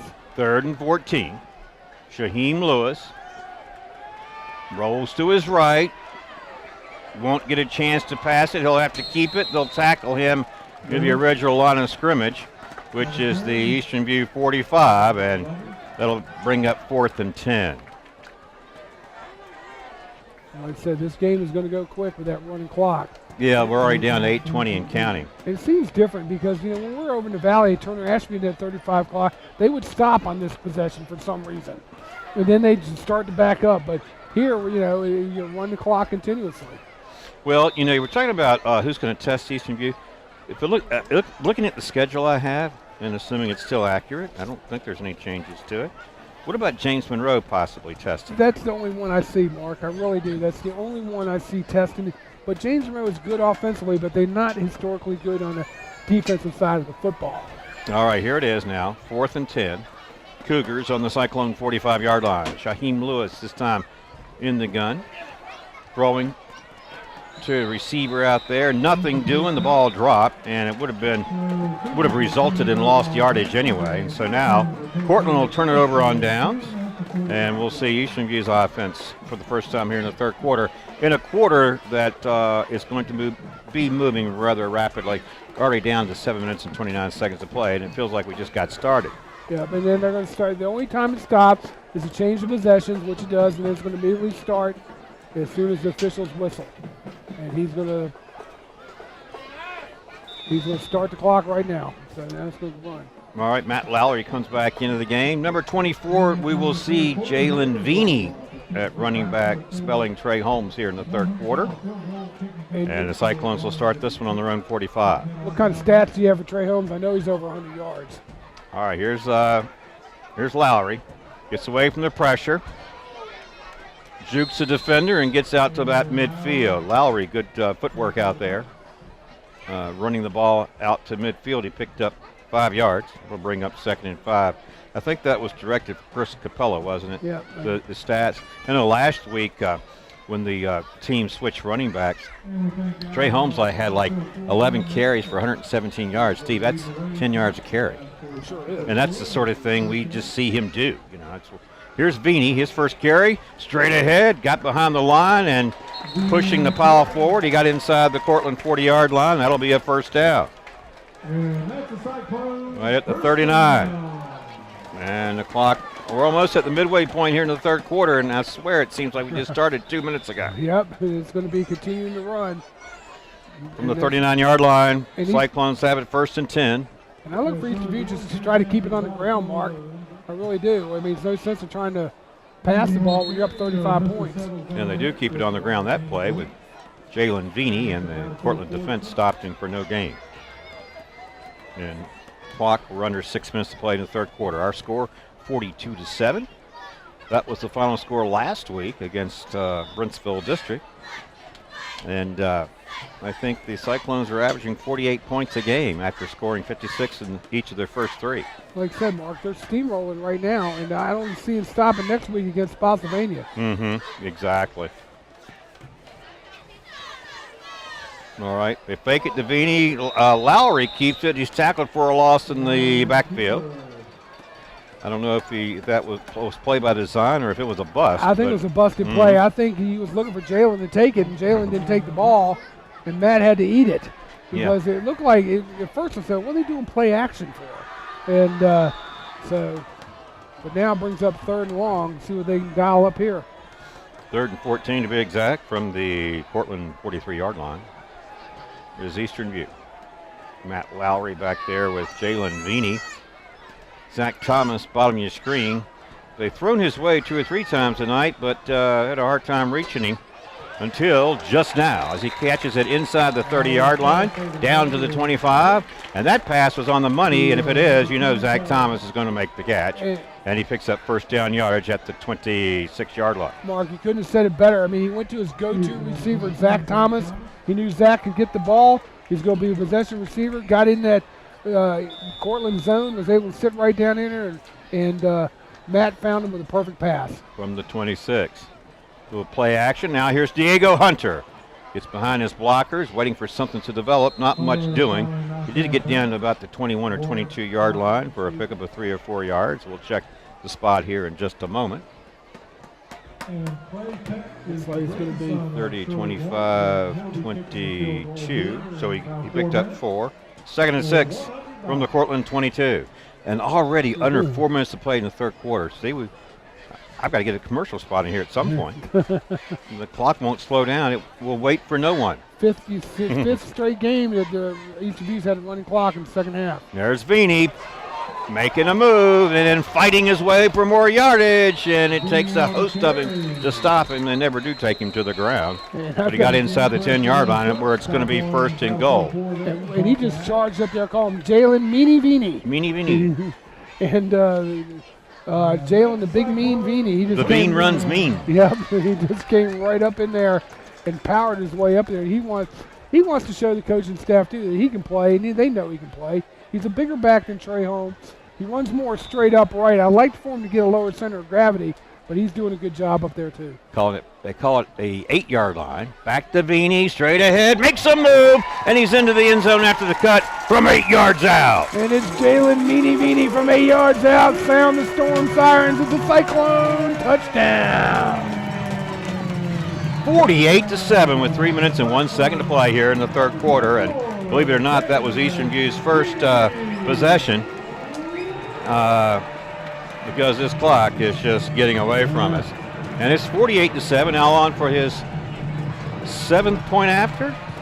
Yep. Garrett Hutchinson, Zach Thomas the holder. He got a key catch and first down yardage to keep this drive going. This kick is not high enough. It goes right into the line and it's blocked, but that's not going to set them back too much, is it, Steve, at 48-7? Now, I was hoping maybe it was the school record, 7 for 7, but that was a bad snap, and the holder couldn't get the ball down, and Zach couldn't get it off the ground. It was easy one to block, but up 48-7. You got a 41-point lead. Clock's going to continue to run, and whoever thought that Eastern View would be pasting Courtland like this? Well, you know that Coach Hatfield would not have predicted it, and even if he had thought it, he never would have said it. He would never take an opponent lightly. He has great respect for Courtland, and he felt like, you know, Courtland played some good teams. They expected to be in for a tough game tonight. You took away that 67-yard touchdown run, which was a thing of beauty, by the way, by Zen White. Courtland hasn't amassed much total yards. Well, see, I think that just irritated the Eastern View after that touchdown. They have. And it got him mad. But don't to be doing that. Don't to be doing that. Don't to be doing it to us. We're going to make you pay. But my thing is here, too, is that I also want to make a point that, Eastern View, I think right now they're just firing on all cylinders, and the way they're playing football is lights out. But, there's a bit of controversy in the Fredericksburg area. Coach Hall kind of set it up is that he's kind of, he doesn't want to, it's in the Freelance Star that he didn't want to play any of the any of the AAA schools in Spotsylvania County, which is Riverbend and Massaponax, because he says unfair because of his small school going against those big schools, and he doesn't think it's fair. Well, the controversy is he didn't mind when he was winning and beating those teams, playing them, but now, he's not doing very well. He's got it down here, and he wants to be realigned. He thinks that the school all need to be realigned in Spotsylvania County to make them more equitable. He might have a point. Could be. Well, on the return, it was Shaheem Lewis, and on the tackle, it was Cohen King, who, by the way, had that recovered the fumble off the kickoff in the first half. Here's Lewis. He lost his footing in the backfield. He regained it. He got across the 40, took a hard hit, and a penalty flag comes in on the tackle. It's going to be a face mask against number 2. Cameron Spangler? Cameron Spangler on that. They're going to call face mask on that. They're going to tack on 15 yards here. Well, while they do that, we'll say this broadcast is made possible by Able Heating and Air. There's peace of mind knowing they are able to keep your home comfortable. Able Heating and Air at 718-7556. 2 minutes and 34 seconds to play. Third quarter action. Clock stopped with a penalty. Steve believes they're going to mark off. They might pick it up. I don't know. They're going to mark it off, or they're still discussing it. And they couldn't say is it incidental or is it. But I know they're going to call a face mask because that's what they saw the hand come up. But I don't think, Cameron grabbed it. I didn't think his hand went there, but I think they might be. They're going to mark it off. It is face. Oh, it's going to be against Courtland. How about that? Pushes them back. They go the opposite way. And they marked it from the after the run. Yep. And now it's like 1st and 11 after all that. They call it legal block in the back. Is that what they call it? Legal hand? No, he went with the face mask call. Huh. She showed it. Right. What I was thinking, the thing is that worries me about the playoffs and a lot of people, you got to look at this Eastern region, and you got sitting there, and if they get the playoffs, so the playoffs will start tomorrow. You got Louisa sitting out there. You got Eastern View, and then you got to see who's second in the Jefferson district. Western Almar is Division III, so they won't go. So you got somebody there, and whoever's ends up second place in the battlefield. I mean, it's like I said, I still think that Eastern View needs to be tested. You look at their schedule, and I agree that Mark James Monroe is probably the only one that's going to do it. Mm-hmm. Good hard running a moment ago by Cameron Taylor. Got it out to the 45-yard line. He picked up 8 yards. It's 2nd and 3 for the Cougars. And we're down to 1:30 to play in the third quarter. Shaheem Lewis under center. Wing T formation. This is DJ Jones. Jones got the edge. He's got first down yardage and more. And they finally trip him up after he got inside the 40-yard line for a Cougar first down. We're almost at the end of the third quarter, Mark. Mm-hmm. 1:10 and counting. They didn't even stop it at when they reset the markers there. It's at the 36. Whereas at Turner Ashby, they'd stop it to reset the markers. Remember that? Mm-hmm. So under a minute to play out here in the third quarter. And let's call it the 37. 1st and 10 Cougars from the Cyclone 37-yard line. Our score, Eastern View 48, Courtland 7. Here's a handoff to Zen White. White turned it up. Got a few yards, just shy of the 30-yard line. They'll mark it at the 31. And he picked up 6 yards. 2nd and 4 coming up. And we got an injured player, and that is the running back, Zen White. Now, that's an official timeout. Yeah, he's got a cramp. Mm-hmm. You know, it's hot, Mark. It's not real hot. It's humid, and it's sticky. And you know, you're playing football hard. You're losing a lot of fluids out there in that field, and it's going to be easy to cramp up. As they attend to him, we'll tell you this broadcast is made possible by Virginia Community Bank, your bank of tomorrow and every day after. Virginia Community Bank, banking for life at 829-6034. So, Chris, do you have a score from the Culpeper game? 21-6 at half was the score of the Culpeper-Spotsylvania game. And remember, Eastern View will play at Spotsylvania next Friday night. Culpeper has its bye week. Steve, we'll be going to Spotsylvania. Yep, and that's going to be, I hate to say it, it's going to be another blowout. So, I shouldn't say that. I shouldn't be that presumptuous, but, you know, I just don't see Spotsylvania beating Eastern View, but anything can happen in high school football. So, last night I was watching, what is tonight? Friday? Yeah, last night was Thursday night football. I watched just a few minutes of the game. I couldn't help but notice the uniforms, San Francisco and the Los Angeles Rams. It seemed like a lot of two different colors. Two different colors. I didn't like those all yellow uniforms the Rams were wearing. I mean, the 49ers uniforms are bad enough, all black. Yeah. And gold, but it was a good game. Rams won 49-41. Did they? Yep. All right, after the official timeout, back in action here. Running back lost it, and the Cyclones have it. He just that play never did really develop the way they wanted it to, did it? I don't think he ever had it. He never had it. It was, they tried to get it to Cameron Taylor. Taylor lost it. They turned it over to Eastern View, and with 8.6 seconds to play in the third quarter, Cyclones send their offense back onto the field, leading 48-7. And this broadcast is made possible by CFC Farm and Home Center. Fall starts at CFC Farm and Home Center and has since 1932.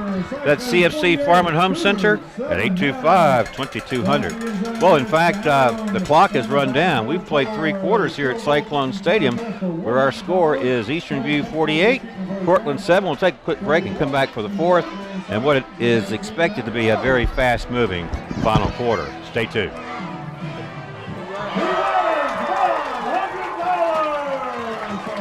Not everyone is an HVAC expert.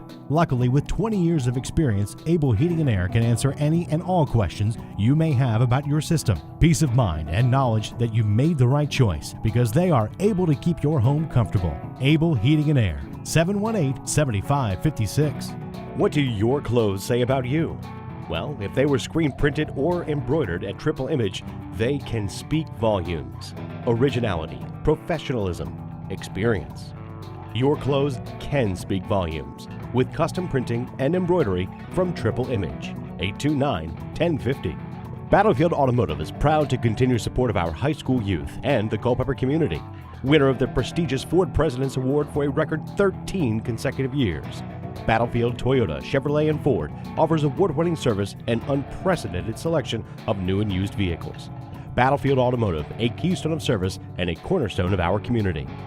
CFC Farm and Home Center, hometown service since 1932.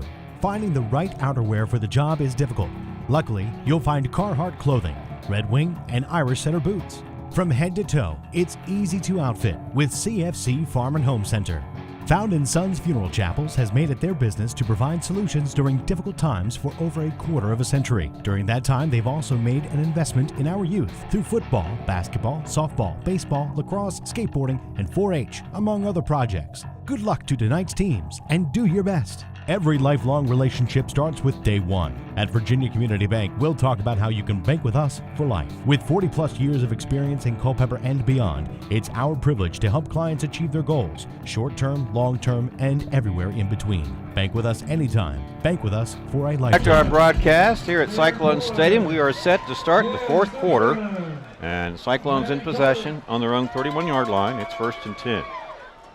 Here's a handoff. Here's Feeney. 40 and 45. And they finally bring him down after he crossed the 45-yard line out to the 47. Huge pickup on the play of 20 yards. And a first down. Go ahead. Jalen Beanie Meanie. Yeah. Bean the Mean. out to the 46 rather. But what a fast-moving third quarter that was, Steve. I need a better word than fast.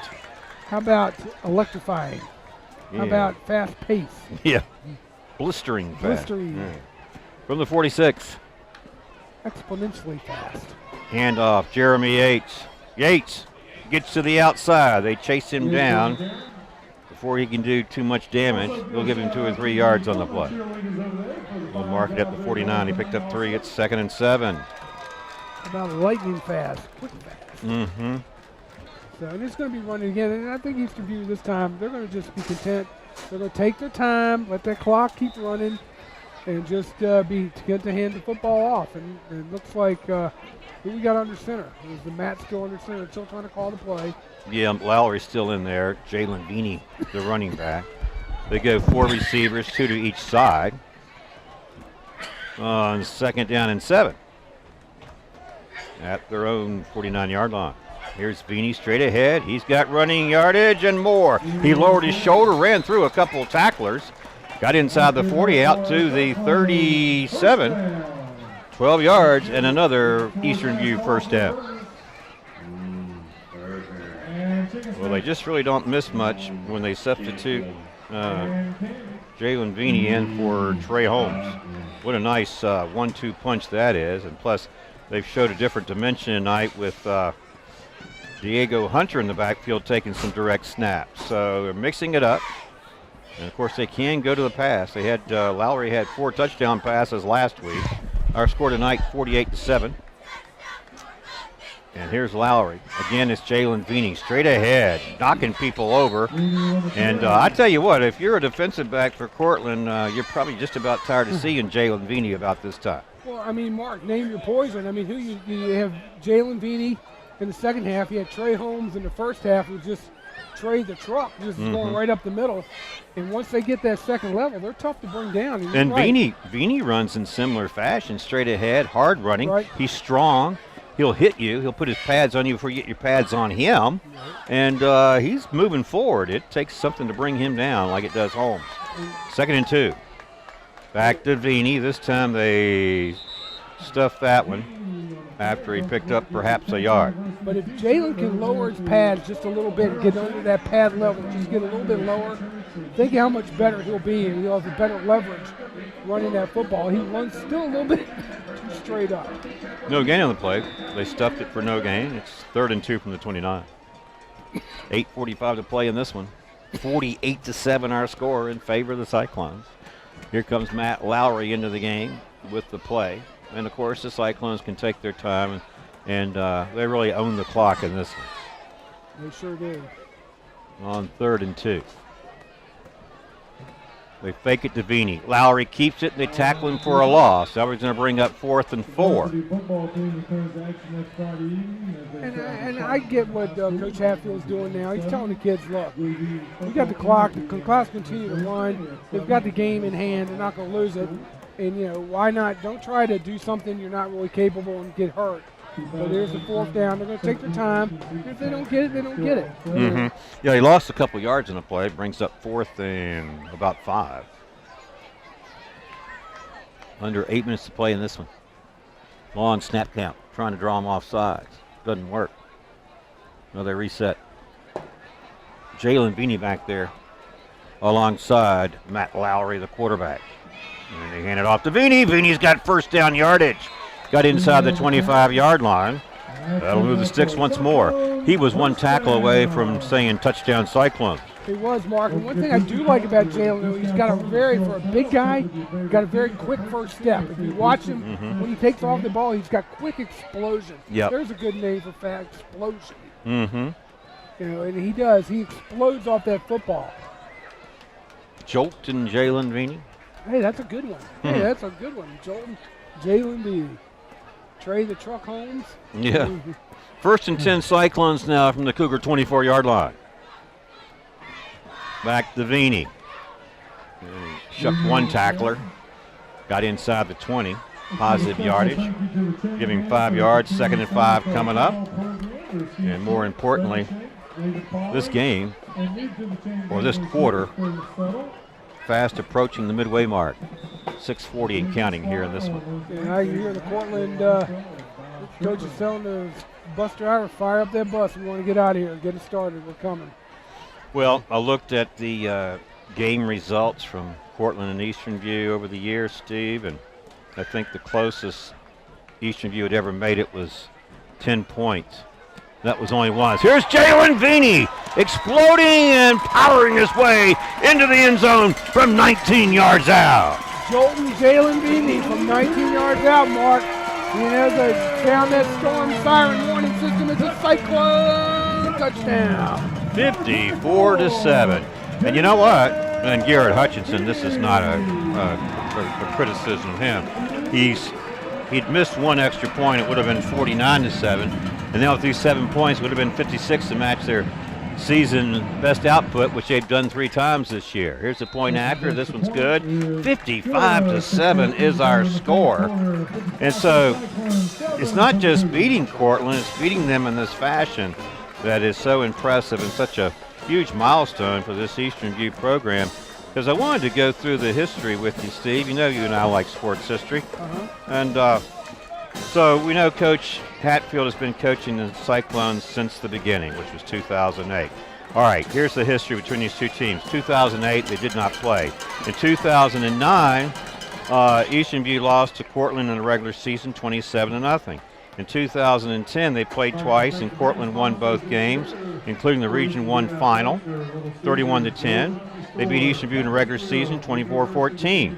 In 2011, Eastern View lost 14-0. In 2012, Eastern View lost 42-7. In 2013, 2014, the two teams did not play. And in 2015, Eastern View lost to Courtland in the second round, 48-20, and then last year did not play. So, with the exception of that 24-14 game in 2010, a 10-point differential, that was as close as the Cyclones had ever got. All right, and this is just not want to say revenge. This is retribution, I would say, because Courtland didn't mind running it up and really trying to pound Eastern View, and now Eastern View's returning the favor. Here's Howard at the 40-45 midfield. He's Eastern View territory sidelines. It's a foot race. Will they catch him? And they don't. It is Howard. That's Garrett Howard, number 23. He fielded the ball at the 35-yard line, I believe, and a 65-yard kickoff return by Courtland's Garrett Howard gives the Cougars their second touchdown tonight. And that's second big play, but that play was the result of poor lanes by the kickoff team. They just didn't.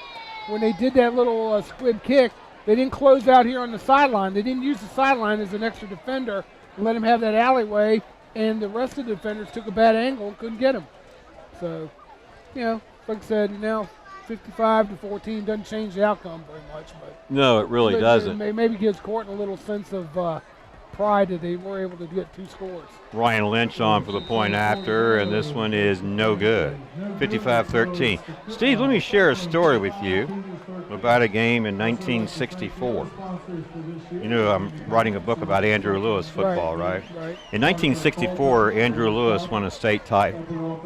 That year during the regular season, they played their arch rival, EC Glass. I was at that game. I was 7 years old. You know what the final score of that one was in Salem? 53-12. Wow. What's the score up here? 55-13. This is a game people are going to remember for a long time. And what was interesting about it is, similar to this game, the 12 points that Courtland has, or the 13 rather, of those, 6 was on special teams. That's what happened in the EC Glass game. It was 53-12. It was 53-6 until Eddie Driscoll returned the kickoff for touchdown. And I remember I was 7 years old and I was thinking, why is EC Glass scoring now? You know, what's wrong with Lewis? Like, they were just dominating the whole game, and it was a special teams play where your reserves were playing, and it gave Glass sort of a one that's only lives tonight. It reminds me of this game where it's 53-13, and half their points came on a special team. Right, and I mean, that's all this is. You know, what do you say? I mean, the reserves, it took a poor angle, and you're right. I mean, it's hard to keep the kids focused after they're really whipping up on a team like that. And, you know, they said the scores, but it said it doesn't change the outcome. I don't think Coach Hatfield is going to be upset about it. No. The kids might be a little upset that they gave up another touchdown, but it was on special teams. It wasn't on offense or defense. So. No, with the exception of Zen White's 67-yard touchdown run, what in the first or second quarter it was, first half. The Eastern View defense had stopped Courtland cold.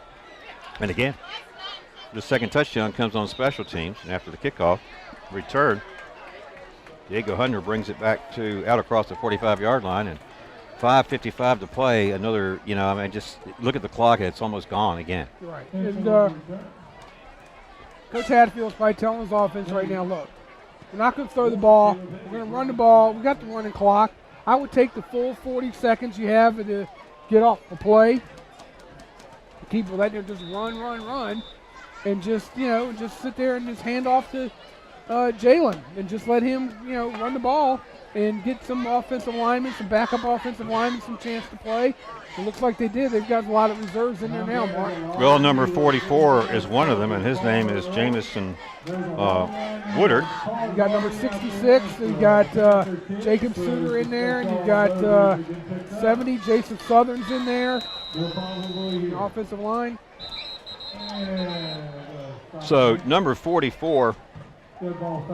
Jamison Woodard, the quarterback freshman, he's going to get some playing time now. Jalen Veeney's in there. You mentioned number 35, that's Daquan Battle. Number 20 checks in, that's Garrett Hutchinson, who had been really just taking care of the kicking duties. He's now a wideout, bottom of your screen.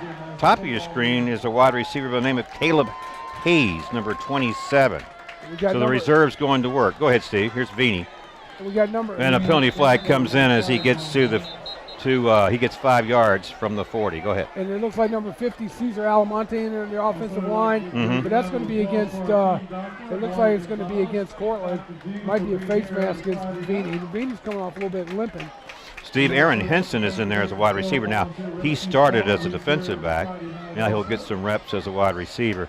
And let's try to pick up some other numbers if we can.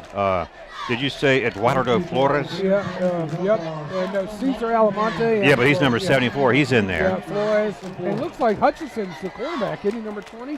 Well, then how about, is 55 in there? Sean Weeks, Jr.? I think I saw number 55. But new numbers. 74 again, Eduardo Flores. Eduardo. I love that name, Eduardo. Eduardo. And Flores in Spanish means flowers. Okay. Yeah. Tom Flores, remember the coach for the Raiders? Spells the name the same way. Eduardo Flores, he's a junior, 6'3". Not sure about the weight. But after this penalty, Steve, they've moved it down to the Courtland 41-yard line. So how about these reserves getting some playing time? Garrett Hutchinson, the kicker's out here wide receiver. Right, yeah, I mentioned him. Let's watch, see what kind of work Jamison Woodard can do for the Cyclones. They go to the running back, and I believe that was number 21, Aaron Henson.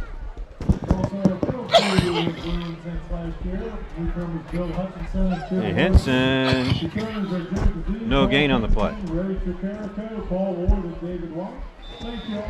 Number 16, did you mention Quinnell Tyree?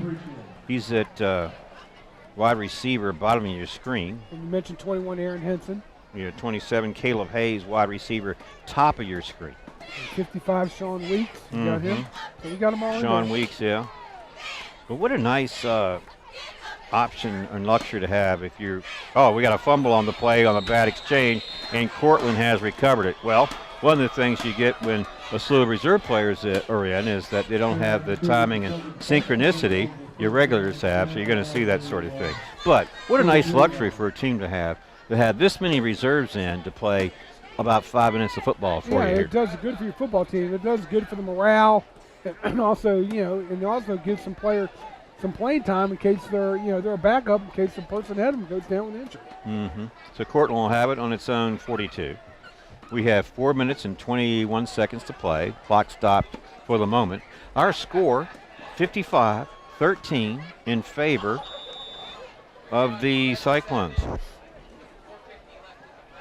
So it looks like, the Cyclones are just trying to get out of here. And hey, look at William the Refrigerator Perry back there for Courtland, Steve. You're right. Or they look alike. We got a new quarterback in there for Courtland, but they went with the big guy.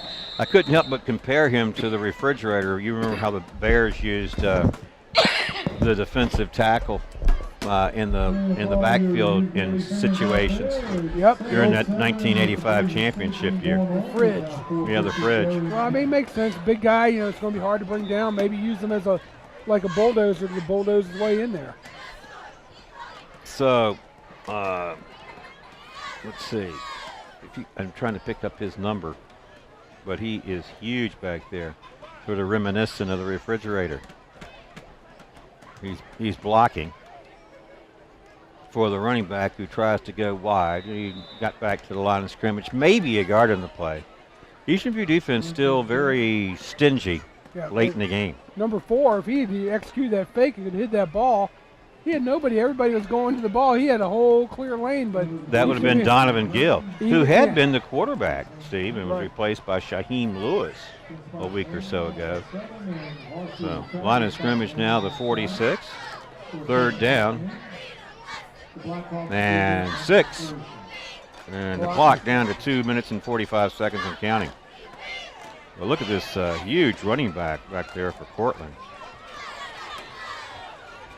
Coach Hall's trying to do anything to see if he can get any type of spark or any type of offense. Well, there's some play action, and this time Donovan Gill, unlike a moment ago, had no running room out there, and the Cyclones stopped him for a yard loss back to the 45 where it's 4th and 7. It looks like, you know, Coach Hatfield still got a lot of his defensive starters in there because he said he doesn't want to give Courtland too much momentum. Well, one of our players we haven't mentioned who is in there is Tanner Rocca, number 30.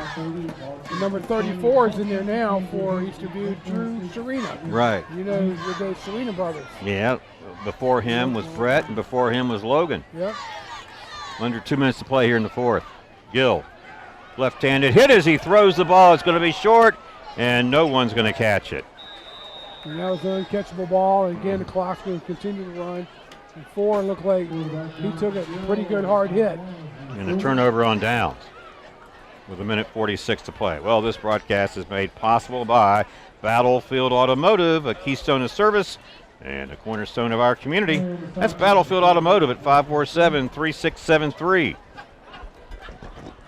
So next week, we mentioned we will go to Spotsylvania to film the Spotsylvania Eastern View game. Once again, it's Spotsylvania is playing Culpeper tonight. And Spotsylvania was leading 21-6. So right. And then next week, the Blue Devils have their bye week. And the bye week is coming at a good time for the Blue Devils. Hopefully they didn't get Eric Wilson back, but the Blue Devils got a lot of rebuilding to do, Mark. And Eastern View takes over on the Courtland 45, and they'll take a knee and work the clock. 1:18 and counting. What a big win for the Cyclones, Steve. It's going to go in the books, it looks like, at 55-13, barring a huge miracle or a miscue. A la Joe Pisarcik type. I don't think that's going to happen here tonight. Remember that play? Yep. Joe Pisarcik. Giants and Eagles. Giants, Eagles. Yeah. And under a minute, 50 seconds and counting in this one. We'll get a chance to wrap it up soon and look ahead as Lowry again takes a knee. Might be the last time he has to take one. Yeah, it might be. I think this is it. He got 45 seconds. I think this is going to be it. I think there's going to be a line up. Get everybody lined up, and Courtland wants to get out of here. And Eastern View got their revenge. They got a big win against the Courtland Cougars, and just goes down a notch as a win in the books. And Eastern View's out to 5-0 start, blazing fast start, Mark. They'll go to 5-0.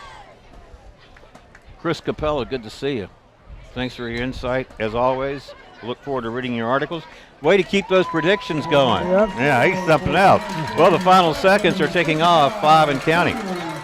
And the fans are on their feet and clapping. Well, the Cyclone football team has given the home crowd a lot to cheer about this year, Steve. The Cyclones improved to and stay unbeaten at 5-0. Courtland falls to 0-4, and the final score is 55-13. I compared it to a game I saw in '64. But here's one thing about it. I know it's nice to win big, if you're Courtland, you're probably going to always remember this differential as well. Oh yeah, you are, and I mean, but again, Courtland's enjoyed a lot of success against Culpeper County football teams, and this is a sweet win for Eastern View. But they're going to look to move on, and got to play Spotsylvania next week, and Courtland's going to look to regroup. They go to 0-4. So. All right. Well, Steve enjoyed calling the game with you tonight, and this second half went by very, very quickly.